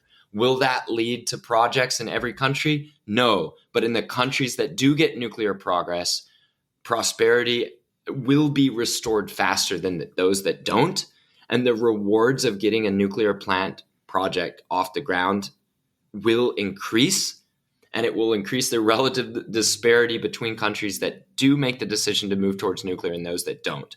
We're going to see a wave of countries that started nuclear before this crisis get their nuclear plants. They will be very splashy turning on moments. COP28, the climate conference next year in the UAE, will heavily feature that country's now long-sighted prescient nuclear energy program, one that was attacked by many people in foreign press who were claiming that UAE just wanted a nuclear plant for strategic reasons, or maybe they were working on a weapons program, or maybe they're trying to get an edge over neighbors. Whatever it is, that program was started on the right time and is being completed in a timely fashion, and it will serve as a beacon of hope to other leaders in the world who are going to come into power after those governments that ushered in the energy crisis fall. So a little bit of cynicism and pessimism and optimism mixed together, Eric. But I think that after UAE, as countries like Turkey and Bangladesh and a few others bring online their Russian reactors, it will become abundantly clear to the non-Russian world that to be on the same level, to be able to offer something to countries that are getting those reactors from Russia, it will not be enough to make moral statements against Russia. You'll have to provide excellent nuclear products yourself, and that will lead to a push of those countries getting the same at home. Mark, we spoke earlier about the problem or perceived problem that nuclear waste poses. I want to return to the nuclear waste topic now, but from a completely different perspective, and that's the perspective of opportunity. There's a new process, or relatively new process, that the whole industry understands, but to my understanding at least so far, only the Russians have actually demonstrated and proven it in practice. The gist of it is that all of the spent fuel that's in storage from the last 50 plus years, or I guess it's 70 or so years of nuclear power plant operation around the world, all of that spent fuel isn't really spent. Somewhere between 1 and 10% of the energy in that fuel actually got spent in those early generation reactors that are not very efficient. At least 90% of the energy is still in the fuel, and it can effectively be recycled to make new fuel to power new reactors. Now, to my thinking, the profound benefit here is that it seems to me from a PR perspective, from a public perception management perspective, you could roll out a plan that says we're going to bring on new nuclear power plants in order to meet the next 20 years of our energy needs. And in the process of doing that, not only are we not going to increase the total amount of nuclear waste storage globally by 1 pound over that period, but we're actually going to reduce it because these new generation reactors are going to burn a new kind of fuel, which is actually made by recycling the old fuel. But there's a downside to that, which is if you've got the technology, so to speak, that you know how to run that recycling process that gives you the ability to transform spent nuclear waste into new nuclear fuel, then you probably also have the technology to turn it into weapons-grade products. So that means you've got a proliferation risk. So this new process to me sounds like it's a godsend if it stays in trustworthy hands, and the bad guys are somehow never allowed to get a hold of it. But right now, it sounds like the only people that are really leaders in this space just happen to be the Russians, which is kind of inconvenient for the West given present foreign policy. So, Mark, please tell us the pros and cons of this new idea, or maybe it's not that new, but the approach of recycling existing nuclear waste, both to get rid of it and to make new fuel so that we don't have to continue making more and more waste in more and more waste storage sites around the countryside. I'll have to introduce a new term here, fast reactor. Now, fast reactor is short for fast neutron reactor. And what the fast is referring to is that in these reactors, you do not put in materials to slow down neutrons so that they collide with atoms of uranium at a slow speed. Now, there's some quantum weirdness here, but neutrons running into a uranium atom at a slow speed are actually more likely to split it than if they run into a uranium atom at a medium speed. Up at higher speeds, there's a maybe not as high a chance of splitting, but higher chance of the splitting causing more neutrons to come out upon hitting any given uranium atom, whether it's the type of uranium atom that's easier to split or harder. So all of that to say, you can design your reactor to take advantage of the properties of extremely fast flying neutrons in the core.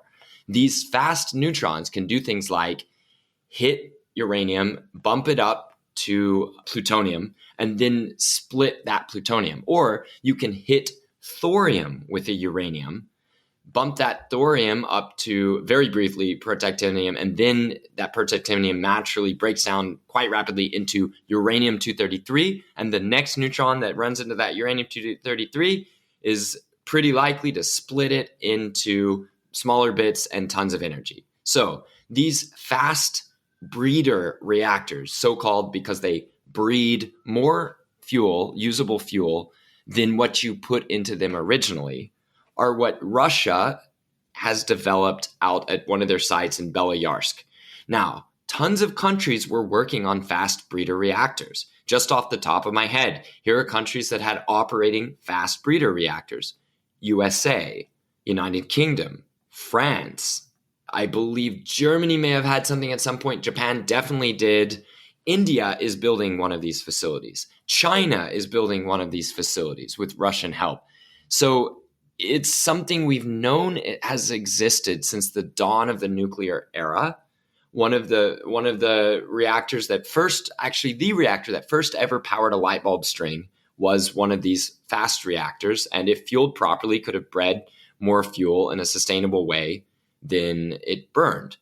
Now, the Russians have just started up their newest version of this reactor with a load of MOX fuel, MOX, MOX fuel, mixed oxide. So this is plutonium and uranium from separated out processed nuclear waste that have gone into that reactor and will be run for a long period of time, making and using fuel as it goes. This is, you might say, the holy grail of energy on this earth for humans if we're not able to get fusion to work, and potentially even if we do get fusion to work and it's just not a very effective way to make energy because it keeps shutting itself down, or it's hard to maintain, or it's a pain in the ass. So fission running off of fast breeder reactors can be so light on our existing uranium resources. It can make use of our existing spent fuel, the material still in our spent fuel, that we can run the entire global economy off of nuclear energy from spent fuel for something between a few centuries to a few thousand years if we have a total recycling process that squeezes all the good out of each bit of fuel coming out of these reactors and our existing fleet and putting them into these new reactors. You would probably need to switch to a reprocessing method that does not fully separate out uranium and plutonium. That would be best. Even if you did use recycled spent nuclear waste from today's reactors, the plutonium is not going to be super effective for high yield nuclear weapons. There's debate out there about whether you could make a little one that would pop and do a lot of the fear mongering, and if that would have as much impact as a larger one that actually did have a bunch of explosive power. But the main point is countries that are attempting to proliferate would not optionally choose spent nuclear waste reprocessing as their path to do it. Even if they had the facilities to do that, they would want to use specially made nuclear waste, specially operated reactors that are not the same as energy reactors. Having said all that, it is physically possible and eventually, I would think necessary, and it's going to happen on this planet, that we will run reactors with these ultra efficient, continually reprocessed fuel cycles, in which case you would not just get 1, 2, 3, 4, 5% of the energy out. You would get the proverbial 90, 95% or more energy out of each atom of mined uranium from the Earth. Mark, one of the reasons that the 1970s nuclear energy build-out in the United States failed to deliver on the promise of making electricity cheaper is that large bespoke nuclear power plant construction projects were plagued by massive cost overruns. If you fast forward to today, as we discussed earlier, little has changed. The cost overruns on conventional nuclear reactor builds in the states of Georgia and South Carolina literally bankrupt Westinghouse in 2017. Westinghouse is the biggest manufacturer of most of the existing nuclear power plant fleet, necessitating its recent acquisition and bailout by Brookfield and Cameco. A lot of people are saying that the solution to these problems is to move away from conventional nuclear plants and focus instead on a trend known as SMRs, for small modular nuclear reactors. The idea is that instead of building a gigantic gigawatt reactor like a Westinghouse AP1000 that has to be assembled on site in a gigantic public works project like Vogtle in Georgia, you could instead design small modular reactors of, say, 100 megawatt megawatts of power generation capacity, which are built and tested in a factory and which fit in the form factor of a 40-foot shipping container. So if you need 1,000 megawatt generation capacity, which would be equivalent approximately of a Westinghouse AP1000, you just order 10 of these modular 100 megawatt units, and they'd show up in the form of 10 shipping containers that show up on 10 trucks. You don't have a gigantic construction project. All you have to do is hook them up, wire them together, and you've got your 1,000 megawatt or gigawatt power plant. A lot of people seem to think that SMRs are going to be all the rage and the way of the future. I was surprised to learn off the air that you're actually a skeptic of that sales pitch. So, Mark, what's your take on both sides of this story? First, tell us about these SMRs, what they are, why other people think they're the way of the future, and then explain why you have reservations about that approach and actually favor conventional nuclear over SMRs for most applications. SMR is a marketing term that does not guarantee whether a reactor is small or not, doesn't really guarantee whether it's seriously modular or not. And so therefore, the blanket phrase SMR can hide products that are just very bad ideas, badly designed, and would probably be badly implemented, while making other reactors that are effectively going to lead the nuclear renaissance if it's going to happen, and make them look not as cool because they don't look as modular, or they don't look as small, or they. So let me give you an example.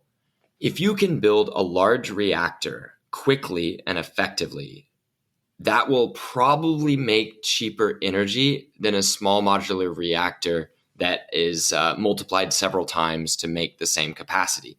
But we here in the West have mostly lost the ability to build such reactors.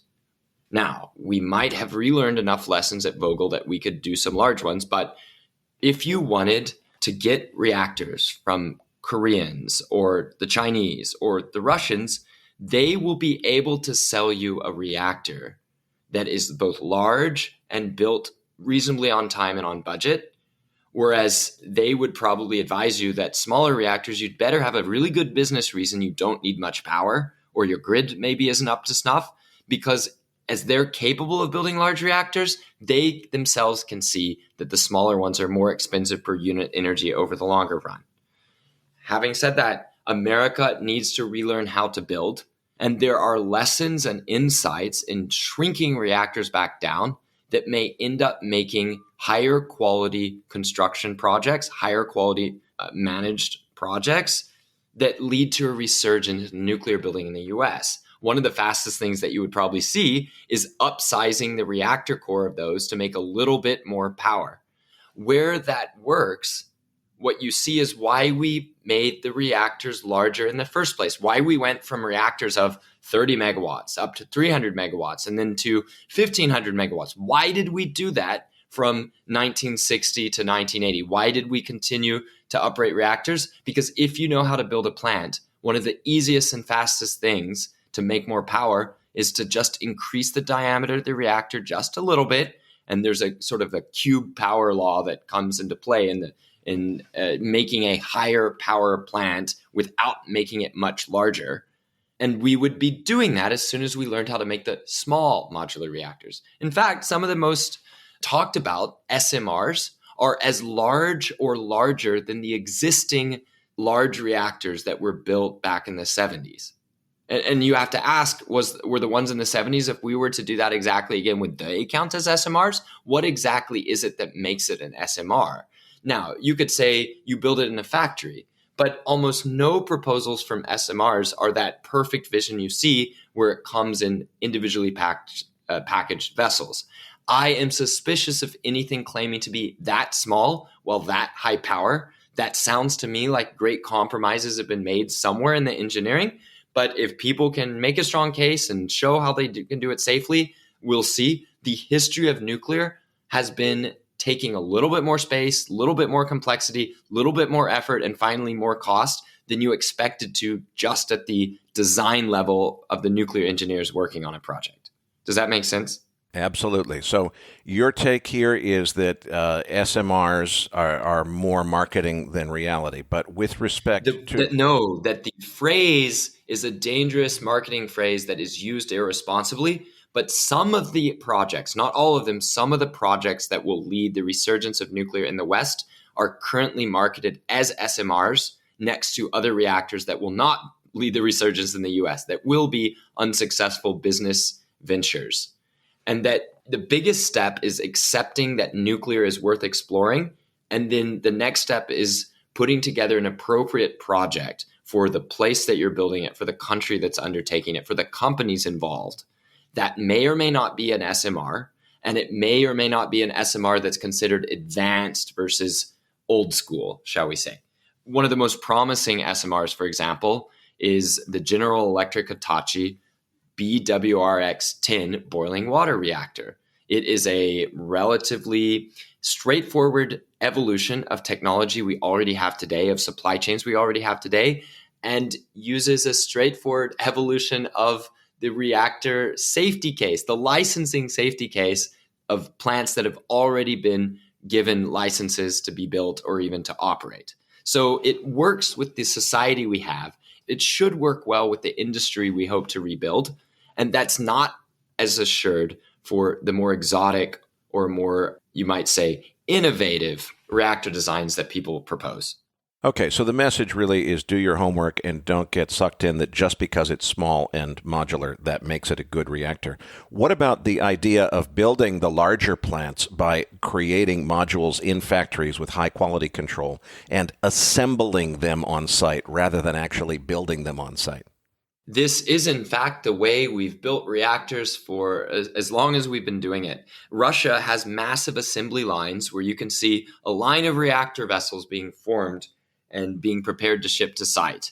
Russia can then choose between its many projects it has going simultaneously to make sure that optimal time to build is being achieved at each one by sending reactor vessels where they're needed most. I've even heard of examples where they've sent a reactor vessel to a site. They accidentally dropped the reactor vessel a few inches onto the ground. It spooked a customer, and the customer requested a new reactor vessel. And then they were able to change out the reactor vessels between projects and get them both installed into plants that are about to be turned on. So that is an interchangeability of parts that actually has been a feature of nuclear for a long time. It's just the construction management, the integration, the licensing, and the societal pushback all combined in toxic ways to produce very slow construction and completion times for the last wave of reactors in the late 70s, 80s, and early 90s in a lot of the West. In Japan, actually, I know I've talked about the problems with the safety culture there, but in terms of construction, large modular reactors were created in the 90s in 36 months at existing plants. 1,300 megawatt reactors built in 36 months from first concrete to turning on and first nuclear reaction. 48 months when you include the time to enter full-scale commercial power generation to sell electricity on the grid. That time would be considered very good by an SMR builder, except the SMR builder is going to have a lot less power at the end of the construction.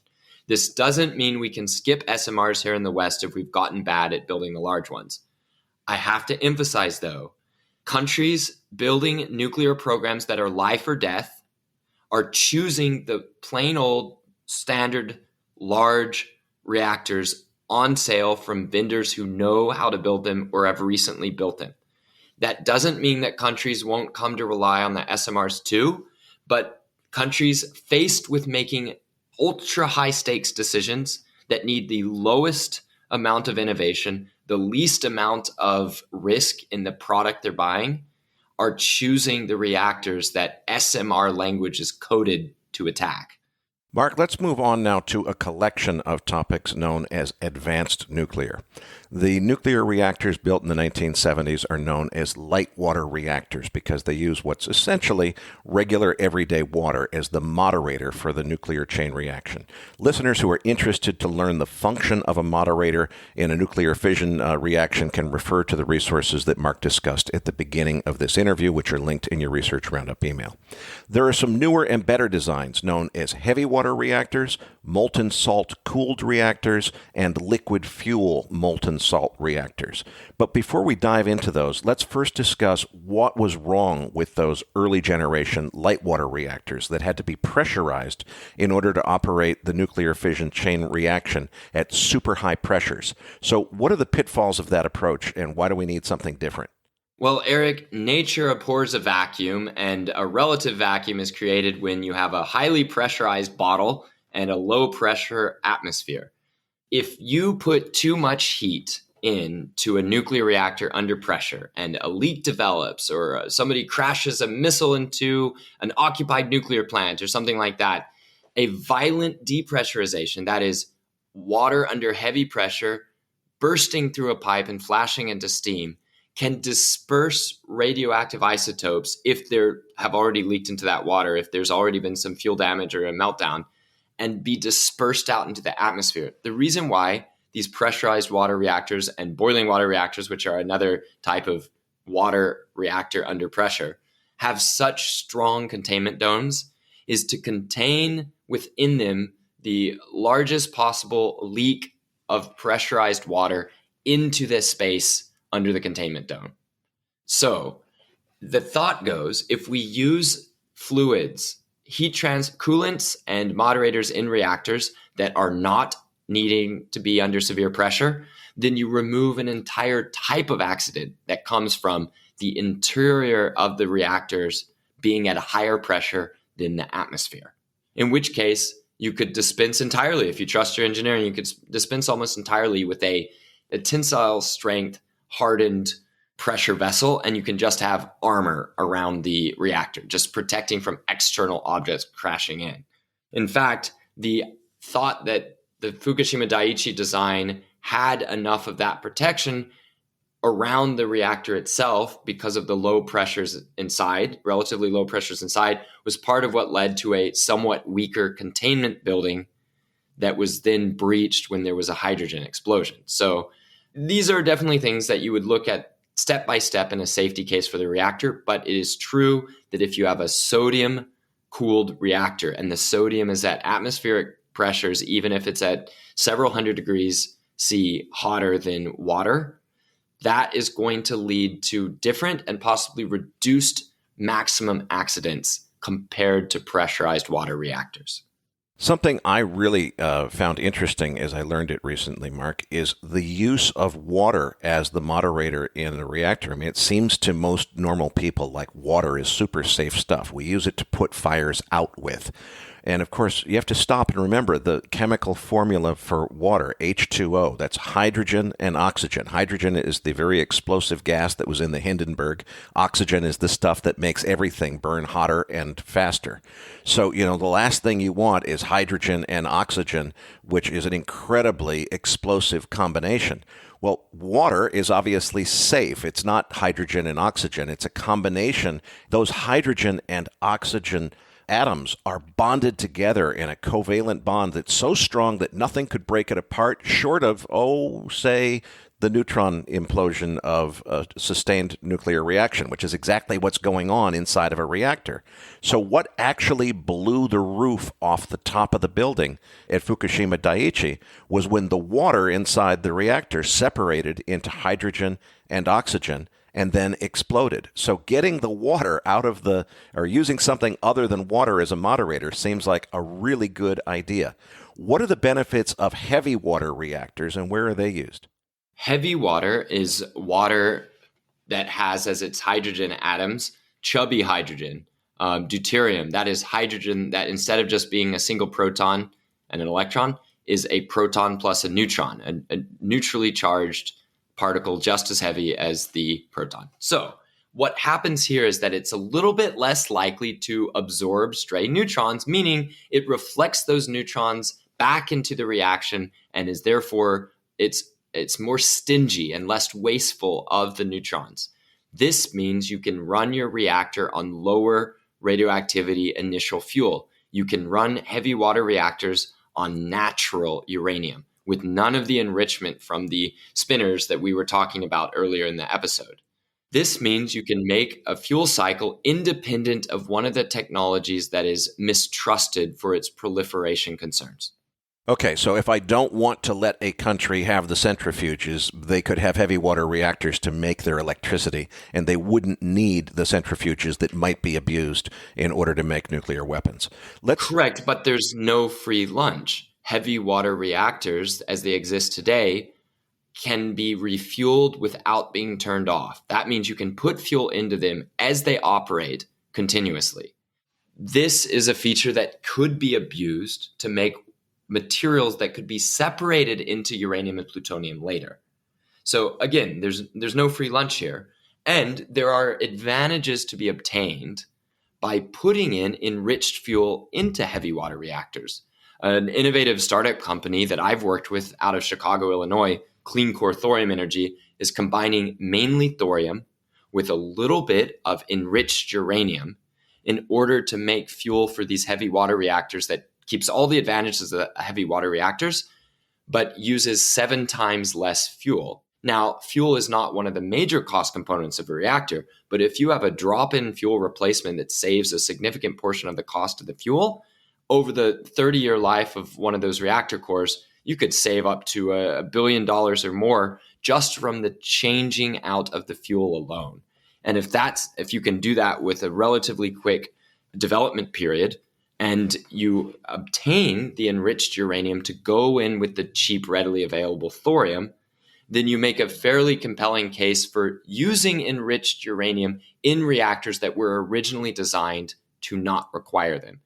Then, if you're wanting to trust but verify that countries are not misusing their heavy water reactors for proliferation purposes, refueling the reactor 7 times less will reveal if a country is starting to misuse their reactor and doing extra refueling. So you would be able to notice and monitor if extra refueling was being done, and if that refueling was being done with fuel that wasn't the long-lasting thorium-uranium fuel. So pluses and minuses everywhere. Nuclear really is the death of easy narratives in many ways. You almost want to run screaming back to just the basics.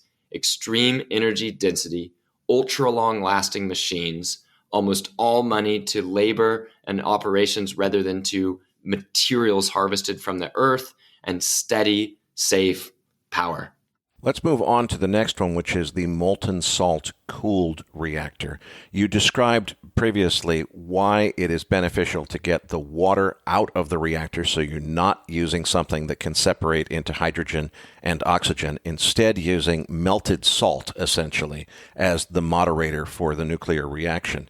What's the current status of molten salt cooled reactor development? Is this something that you can buy and use today, and is it permitted by regulators? No, you cannot buy an off-the-shelf reactor of this type. Now, people cover a wide range of reactor designs and configurations with the phrase molten salt. Now, I like the fact that molten salt can operate at extremely high temperatures. I get a little bit uneasy when people suggest melting and dissolving the fuel itself into this molten salt, because that takes one more barrier away between you and the atmosphere and your fuel and your fission products that are bouncing around in there by dissolving the structural integrity of the fuel form that would normally maintain all those fission products. So molten salt has this advantage. If you have any heat engine, any device like a power plant that operates at a hot temperature and puts out waste heat to a cold world, the maximum efficiency, the amount of useful work you can get out of the energy you put in, is limited by how hot the hottest temperature of your device is and how much work you're doing at those high temperatures before you get waste heat.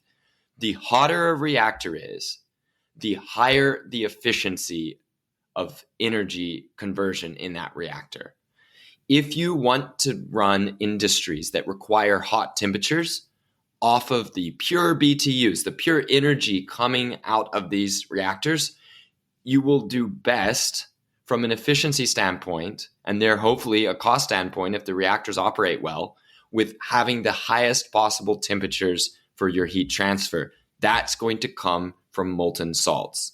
And it's not necessary to melt the fuel just to have the molten salt coolant. Those two things can be kept separate. And I think that's where I'm most excited about molten salt reactors. Their potential for use in high heat environments. People can make arguments for wind and solar that I can accept, but one that I don't really care for is the idea that wind and solar are efficient because they don't have waste heat, but also we should use wind and solar for heat needing industries. No, if you don't have heat being generated, that is a disadvantage for using that heat for industry. Nuclear plants that can operate at very high temperatures and do it constantly will be superbly suited for decarbonizing currently impossible to decarbonize industries. Well, I shouldn't say impossible, but here's the idea for wind and solar to decarbonize some industries. You overbuild the wind and solar. When they're on, you convert some of that energy into hydrogen. Then you store the hydrogen and transport the hydrogen and use that hydrogen burned at high temperatures for your industry. This involves so many energy conversions and so much loss that is a preposterous proposal in many ways. However, if we can make these, although you can't order them off the shelf, there are companies in several countries working today on those molten salt reactors. There are companies in the United States, and then there are experiments going on with molten salt reactors in China that are considered to be on the cutting edge. And I just want to put this in perspective for our investment-centric audience, which is a lot of people seem to agree that molten salt reactors are kind of the cat's meow. It's really exciting stuff. It's a better way of doing things. However, the regulatory bureaucracy is apparently not ready to consider how they would regulate and how they would permit these things. So there's some companies doing really exciting research. Unfortunately, the investment play that says, let's build a company that's going to build all molten salt reactors and put them into production and deliver them and produce electricity with them next year, it's not happening, and it's not likely to happen anytime soon. Is it just the United States, or is it really everywhere that there's a regulatory barrier to the acceptance of this new kind of reactor? And I shouldn't say new kind, this very old design, which is becoming repopularized. Well, it's yet to be seen what happens if countries come to nuclear under an environment of extreme enthusiasm at all levels of government and society for nuclear. It is clear that the international community does have a say and does hold weight in how countries approach nuclear. For better or worse, nuclear is an internationally important industry, and the opinion of countries around the world will matter, especially if those countries are providing financial support and regulatory support and technologies. They're going to want to know that a receiving country is using that well. Some of the molten salt plays are coming out of Denmark, a sort of surprising location because of the famed wind energy program that supplies over half of Denmark's electricity each year. But that would be an example of Denmark suddenly getting excited about homegrown reactor technologies. And I think people will always feel more comfortable taking risks with something seen as their own. So although I don't think of the SMR plays that I've seen, the molten salt are going to be first to come out, and they may not be as successful when they do. That's yet to be seen. I think that companies with crazy new ideas that are developing those within the culture of their homeland may end up being embraced and be given a more gentle regulatory touch than outside technologies that feel like they were invented elsewhere and therefore attract more scrutiny. In the past, America and other places have had reactor parks where almost anything that was reasonably safe could go. Reactors were built that were intentionally melted down just to see how they'd perform. Reactors were built of a crazy variety in America and put into commercial operation in this first eager age of nuclear energy in the 50s and 60s and early 70s. If we get back to that pioneering attitude, we may find that reforming a regulator is enough to get faster progress on the more exotic and difficult to understand nuclear reactor processes. Molten salt fueled, molten salt cooled reactors would definitely fall into that category. Let's move on now and briefly touch on the nuclear fuel cycle. I want to save most of the detailed analysis of the economics of the fuel cycle for my interview with Justin Hune next week, since Justin and I plan to discuss the fuel cycle in great detail, including how investors can position themselves to benefit from trends like underfeeding giving way to overfeeding, which we'll explain in detail next week. But speaking to Justin off the air, he suggested that I ask you to just lay the groundwork by explaining a couple of concepts. Natural uranium comes out of the ground with less than 1% of it containing U-235, the isotope that's actually useful to make nuclear reactor fuel. The rest of it is U-238, which is not really useful for producing a nuclear chain reaction. In order to get to enriched nuclear fuel that runs a reactor, you've got to go through first a process called conversion, which turns that powdered uranium into a gas, and then it has to go through a process called enrichment. The conversion and enrichment processes are of particular interest to investors because a lot of analysts think that those processes are going to become bottlenecks when demand for finished enriched uranium fuel products increases dramatically in coming years. So, Mark, please explain why conversion and enrichment are necessary and how those functions are performed today. The way almost all enrichment in the world works is that we use the difference in mass between U-235 and U-238. That is, U-238 has a few more neutrons in it, which makes it a little bit chunkier and heavier. But to be able to split those two things apart, you need to put them in a gas form to allow the U-235 and U-238 to bounce around and migrate apart from each other. That's the separation that you're trying to achieve in order to get artificially higher quantities of U-235. So you've got to turn the uranium into a gas. You do that by a few different chemical processes that are part of the fluorine industry, and you end up with uranium hexafluoride. That's a heavy gas with one uranium atom and 6 fluorine gas atoms and one fat molecule. This gas is then spun at a very high rate of speed in centrifuges, and uranium-238 goes out a little bit more, uranium-235 goes in a little bit more, and that leads to a concentration gradient that allows you to suck out gas with a slightly higher amount of U-235 in it. And then you do it again and again and again and again and again in what's called an enrichment cascade until you have the concentration of uranium that you desire. So turning uranium into a gas is something that you need not too much of in the world, but if you don't have it, your enrichment comes to a halt quite quick. So it's essential, but not very economically valuable if there's even a little bit more than the amount you need in around the world.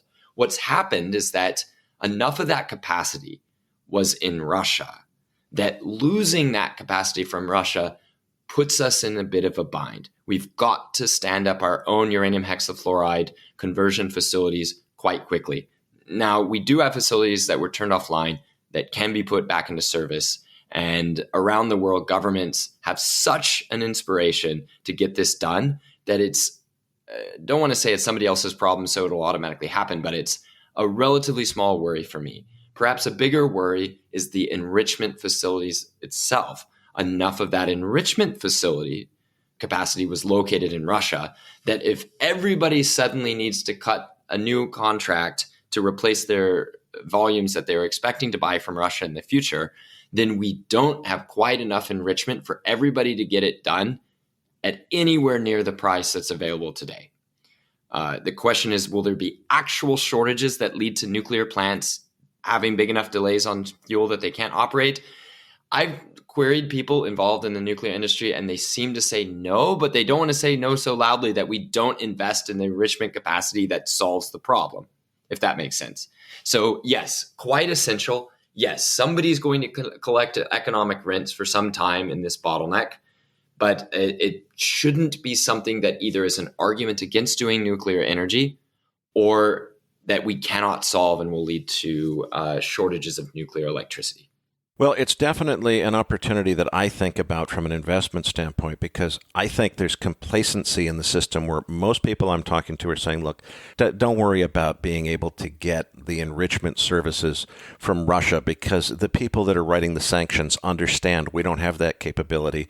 We're not going to sanction and embargo Russia so it's not allowed to sell us any enrichment services. We're smarter than that. And I sort of say, wait a minute, did you consider whether or not Vladimir Putin is smart enough to figure out that he could do some real damage by cutting us off from those services? So I don't know how much important revenue Russia derives from selling enrichment services to the West, but Russia certainly is in a position to withhold those services as an act of economic warfare. If they did so, as I understand it, we would be screwed. We would have a nuclear industry which does, as I understand it, have a fair amount of fuel stock. It's not like we're going to run out next month.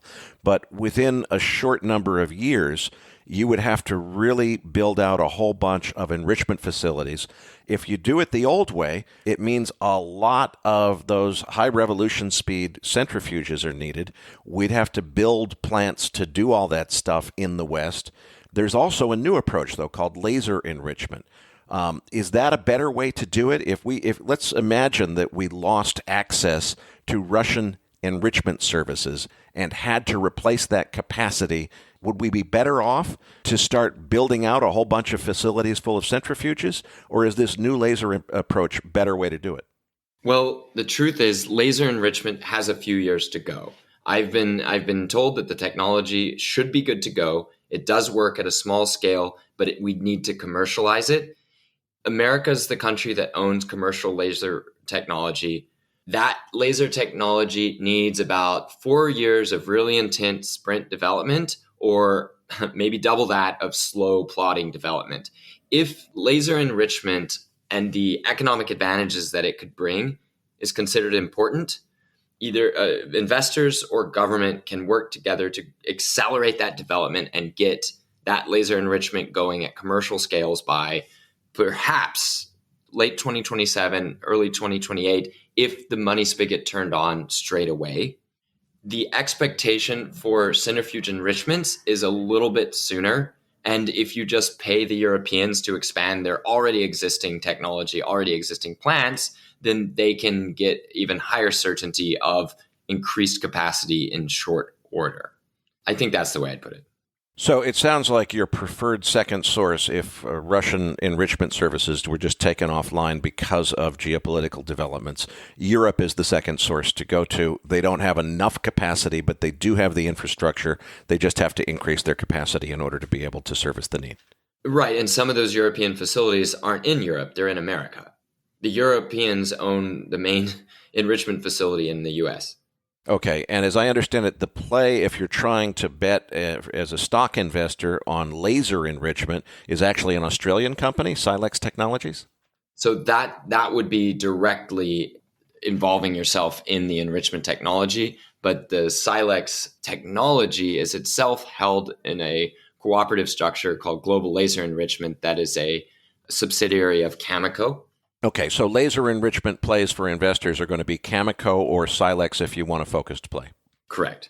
And one thing we didn't mention is that if you shove more natural uranium into these centrifuges and only squeeze them a little bit, then you can up your amount of material coming out, but you have to use a lot more mined uranium. I would imagine Justin will thoroughly go over this next time. Yes, he definitely will. We have a plan to attack the fuel cycle in detail in next week's interview. Mark, I'd like to return now to the subject of that video that inspired you to pursue this career in the first place, and that was the use of thorium rather than uranium to power nuclear power reactors. Thorium is 4 times more plentiful in the Earth's crust than natural uranium, but more to the point, less than 1% of that natural uranium is U-235, which is the kind of uranium that's useful for making nuclear reactor fuel. So by my reckoning, the effect is that there's 400 times more useful thorium than there is useful uranium. And what's more, the price of thorium is literally negative right now. Rare earth miners produce thorium as a byproduct and will literally pay you money to haul it away and take it off their hands because they have no use for it presently. Now, here's what frankly pisses me off, Mark. Every single knowledgeable investor in this space who I've consulted with has told me exactly the same thing about thorium, and that includes people like nuclear hedge fund manager Mike Alkin and billionaire mining tycoon Robert Friedland. These are people who clearly know what they're talking about. And what they tell me is that thorium is every bit as exciting as guys like Kirk Sorensen make it out to be in terms of its potential. But then in the very next breath, they tell me that I would be a fool to try to invest in it because regulators in the West are nowhere close to being ready to even consider permitting a thorium-fueled reactor.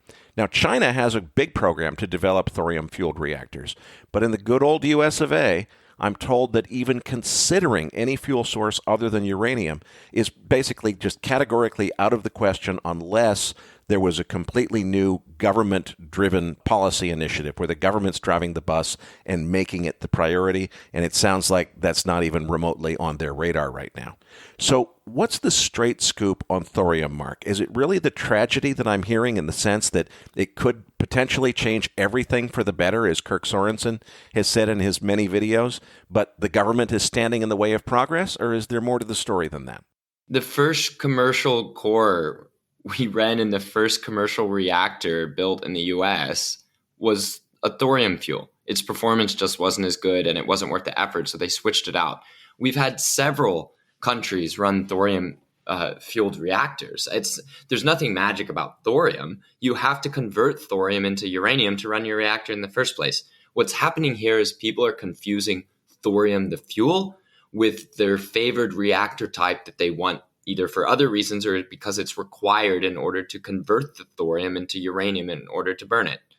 So, as an example, heavy water reactors can run off of a combination of thorium and high-assay, low-enriched uranium. That is, uranium that's higher enrichment than the 5% most commonly used today as the cutting-edge PWR fuel, but lower than the 20% that's considered above that is considered an unacceptable proliferation risk. So if you combined high-assay, low-enriched uranium, HALEU uranium, around 20%, a little bit of it with thorium, without any real regulatory troubles, you can put that into heavy water reactors. I think that the thorium community has not focused on that, one, because they didn't realize that combination was possible, and two, because it wouldn't give them the sense of total, all-encompassing revolution that fits their narrative of what we're going to get from nuclear if we do it just right. So the idea that we've run thorium reactors, it is not that welcome because it means that we should understand why we were using thorium and then we stopped. The idea of India having an entire national program oriented towards thorium and then seeing them sort of step away from that as soon as they get access to more uranium, that's important. We need to understand what is it people are getting out of nuclear, and does that require thorium? Does it benefit from thorium? I think Clean Core Thorium Energy has made a clear business case that has been essentially accepted by CANDU, by heavy water reactor operators, that there is value to be gained, anywhere from 5 to 10% of the operation cost of these reactors, potentially, of using a thorium plus HALEU uranium blend. But because that doesn't require a long development time or a revolution in permitting or a new regulation or anything like that, it doesn't give the satisfaction of uncovering a revolutionary idea that folks in the thorium space have often been looking for. I gave a talk at a thorium conference recently where I explained my history and how I got into nuclear through looking at a thorium video. And some people loved my idea that I brought forth to them of putting thorium plus HALEU in heavy water reactors. Other people rejected it because it didn't have the other properties they claim to want from their thorium reactor, even though those are things you could get from a uranium reactor that's also cooled by molten salts or fueled by fuel mixed into molten salts. The thorium aspect is going to be relatively minor compared to the choice of using nuclear, because nuclear by its very nature doesn't use much fuel. It's like LED light bulbs. Now that we have LED light bulbs, lighting uses so little energy that if we invented something new that used even less, it might be difficult to convince people to switch if there was even the tiniest disadvantage from cost or function, because we have already made LEDs that are so crazy effective, so cheap, and so low energy use that there's almost nothing left to squeeze out of that. So too in nuclear, because uranium is a really incredible fuel, so dense, you need so little of it to run the world's reactors, that making it even more efficient provides less of an advantage than people might think and overcomes fewer of nuclear's real versus perceived issues, and potentially would bring in new issues that we hadn't expected. I think you bring up something that's really important, at least that I only learned very recently, which is I too was evangelized by Kirk Sorensen's view of a dissolved thorium-fueled molten salt reactor, or what Kirk likes to call the liquid fluoride thorium reactor, or LIFTR. I was so evangelized by that I didn't realize that most of the benefits that he's talking about in those videos are really benefits of the molten salt reactor design. You could use a molten salt uranium-fueled reactor and get most of those benefits, and perhaps that would be easier to permit from a regulatory standpoint. Am I on the right track there in terms of separating those issues? I think so, and we could go further and say that a good chunk of the advantages he's talking about are from any nuclear of any design whatsoever. And I would say that Americans have a blind spot towards Canadian reactors because that's not a type that we ever permitted for use in the US, and we never built it here. So it wasn't something that's on our mind. And there was some commercial mismanagement of Canadian reactors and some difficulties along the way that led them not to spread as far as American-style reactors spread. So only 6 or 7 countries use those Canadian-style reactors, and it just slips our mind when we're looking for a revolutionary technology. Something else, a lot of the advantages people talk about with lifters are not just from nuclear as nuclear, but come from electrification and expansion of electricity access. So thorium, a little bitty atom, is left to bear a very heavy weight for solving all the world's problems, when much of that is a solution that comes from any effective increase of nuclear electricity itself. Mark, final question. We began this discussion 2 hours ago with your favorite picks for high-level learning resources for listeners who wanted to understand the science of this and not just the industrial landscape. I've got to believe that after all this discussion, there's probably a few more suggestions you have for other resources. So what else should we provide our listeners with links to in their Research Roundup email? If anyone has it in their heart to do some pro-nuclear energy donating, Mothers for Nuclear is an extraordinarily effective group of people based in California originally, but now with chapters around the world, from 2 mothers who were working at a nuclear plant scheduled to shut down, who decided to push back, educate their own workers about the problems of shutting down the plant, their own company, and eventually their state and then the nation, to try to overcome the closure of their plant. They were successful this year and are looking beyond at other countries with reactors scheduled to close and countries that have never had the benefit of nuclear energy. So that is a tax-deductible group that I know personally and I know does incredible work. And I'm sure they would have a very good use of your donation if you thought that their goals matched what you want to see in the world. Next, if you're interested in this story of thorium plus Canadian-style reactors, you can certainly learn more either by contacting the team at Clean Core Thorium Energy, or you can reach out to me and I'll put you in touch and show you what they're working on going into the next year. They're about to be the company with some of the most extraordinary new irradiation data for designing all types of advanced reactors, because they're just about first in line for a rare spot for their test assembly in Idaho National Laboratory's test reactor next spring. And then finally, you can always get a hold of me through direct messages on Twitter at EnergyBants, or a hold of my team at my energy consultancy, Radiant Energy Group, where you can get a hold of me at mark@radiantenergygroup.com. Thanks for a terrific long-form holiday interview, Mark.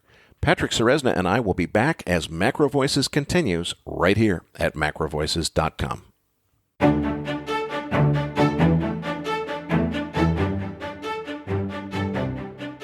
Now, back to your hosts, Eric Townsend and Patrick Ceresna. Great interview with Mark Nelson, Eric. There is enough meat in there for our holiday listeners to stave off the mother-in-laws and a few chatty aunts and uncles as well. But kidding aside, I'm curious to know what your key takeaways were from this interview. I'm going to cover both what I learned from this interview and also a few things I learned from Mark off the air that didn't come out in the interview. One of the most important points that was never explicitly stated in the interview is this. New reactor technology completely eliminates meltdown risk. In particular, some of the molten salt reactor designs literally shut themselves down automatically with zero meltdown risk. It simply cannot happen with these new designs, even if the power goes out and the pumps fail and so forth. It can't melt down. But unfortunately, those advanced designs are not what's being built, primarily because regulators are not prepared to consider permitting them, especially in the United States. I personally didn't understand the real story on nuclear waste until I did a little research for this interview. The industry isn't quite ready to implement it yet, but the technology has been invented and proven to take every single ounce of nuclear waste from the last 70 years of reactor operation, reprocess it, and make new fuel out of it.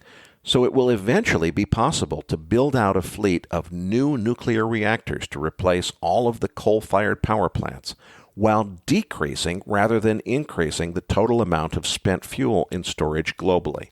I think that's going to play a key role in overcoming public perception problems with nuclear energy.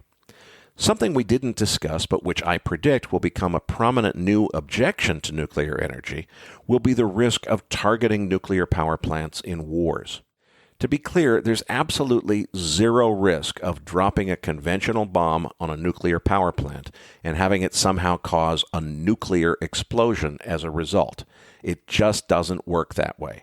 But dropping a regular conventional bomb on an operating nuclear reactor would make a hell of a mess. It creates a dirty bomb, potentially splattering radioactive fuel all over the countryside and making a real environmental mess. So I'll be watching for advances in hardening nuclear power plants against military and terrorist attacks, including building them underground. From everything I've learned, the molten salt reactor designs are clearly the way of the future. And for anyone who's seen Kirk Sorensen's thorium videos, I think it's important to note that most of the benefits that Kirk describes for the lifter reactor are actually benefits of molten salt reactors generally, regardless of whether the fuel happens to be thorium or uranium. So for regulatory burden reasons, I would expect uranium-fueled molten salt reactors to be put into commercial operation sooner than the thorium versions, which I think are going to take longer due to the regulatory red tape that will be necessary in order to introduce a new fuel into the regime of what regulators are prepared to deal with. One place I have to respectfully disagree with Mark is on modular factory-built reactors.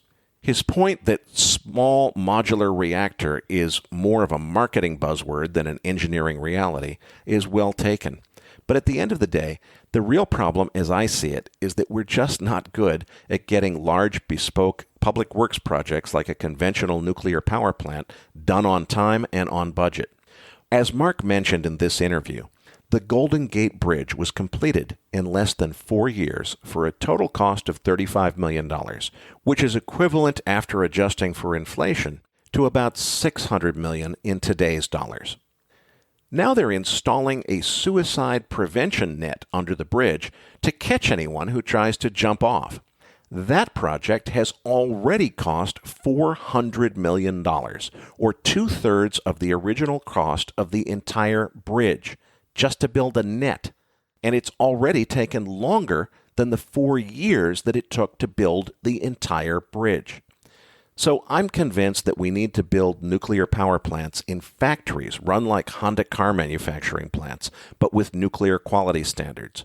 Now, whether it makes sense to build small modular nuclear reactors where the whole thing is the size of a shipping container, as Copenhagen Atomics has proposed, or if it makes more sense to build gigantic nuclear reactors, but build them in factories in small modular pieces that are mass-produced in the factory and then just have to be assembled on site.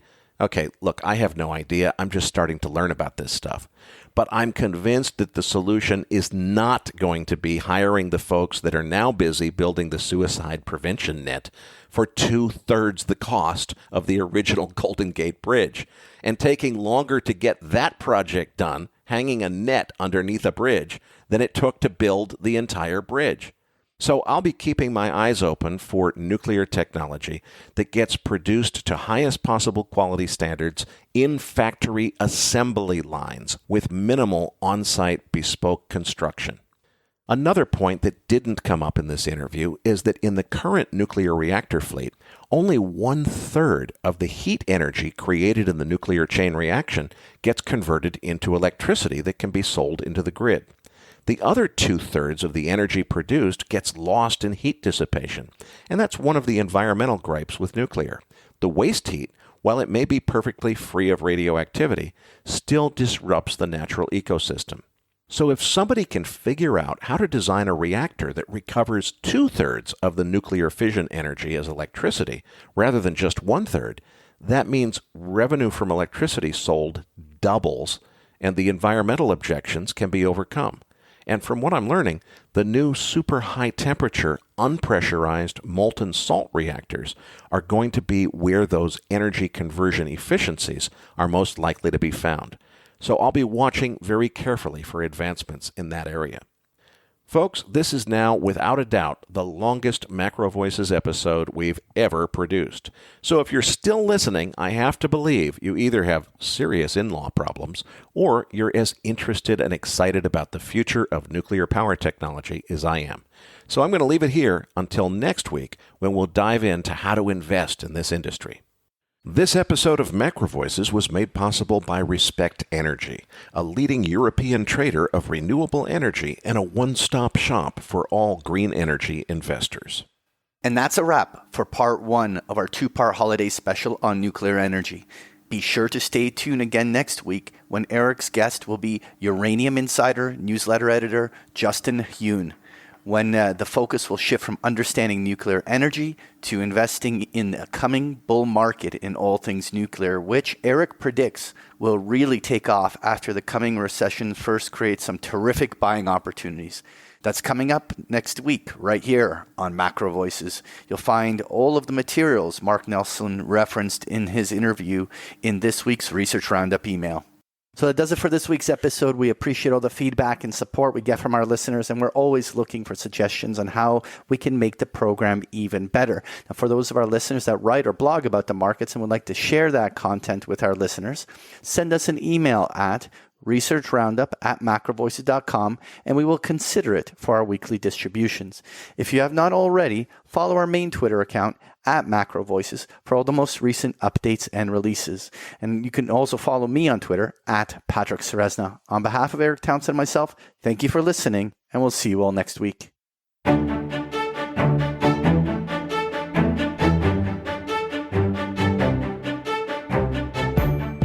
That concludes this edition of MacroVoices. Be sure to tune in each week to hear feature interviews with the brightest minds in finance and macroeconomics. MacroVoices is made possible by sponsorship from BigPictureTrading.com, the Internet's premier source of online education for traders. Please visit BigPictureTrading.com for more information. Please register your free account at MacroVoices.com.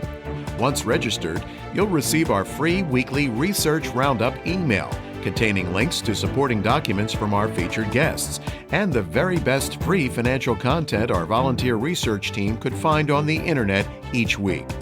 You'll also gain access to our free listener discussion forums and research library.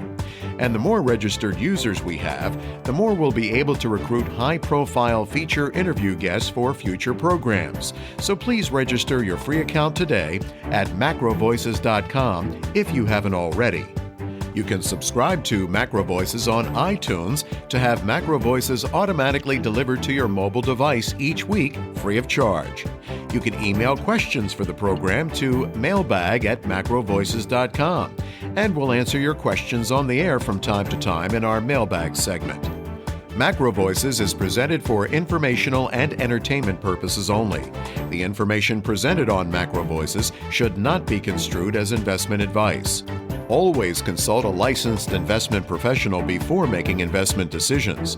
The views and opinions expressed on MacroVoices are those of the participants and do not necessarily reflect those of the show's hosts or sponsors.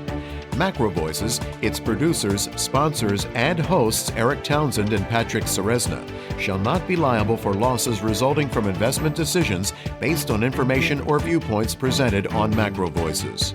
MacroVoices is made possible by sponsorship from BigPictureTrading.com and by funding from Fourth Turning Capital Management, LLC. For more information, visit MacroVoices.com.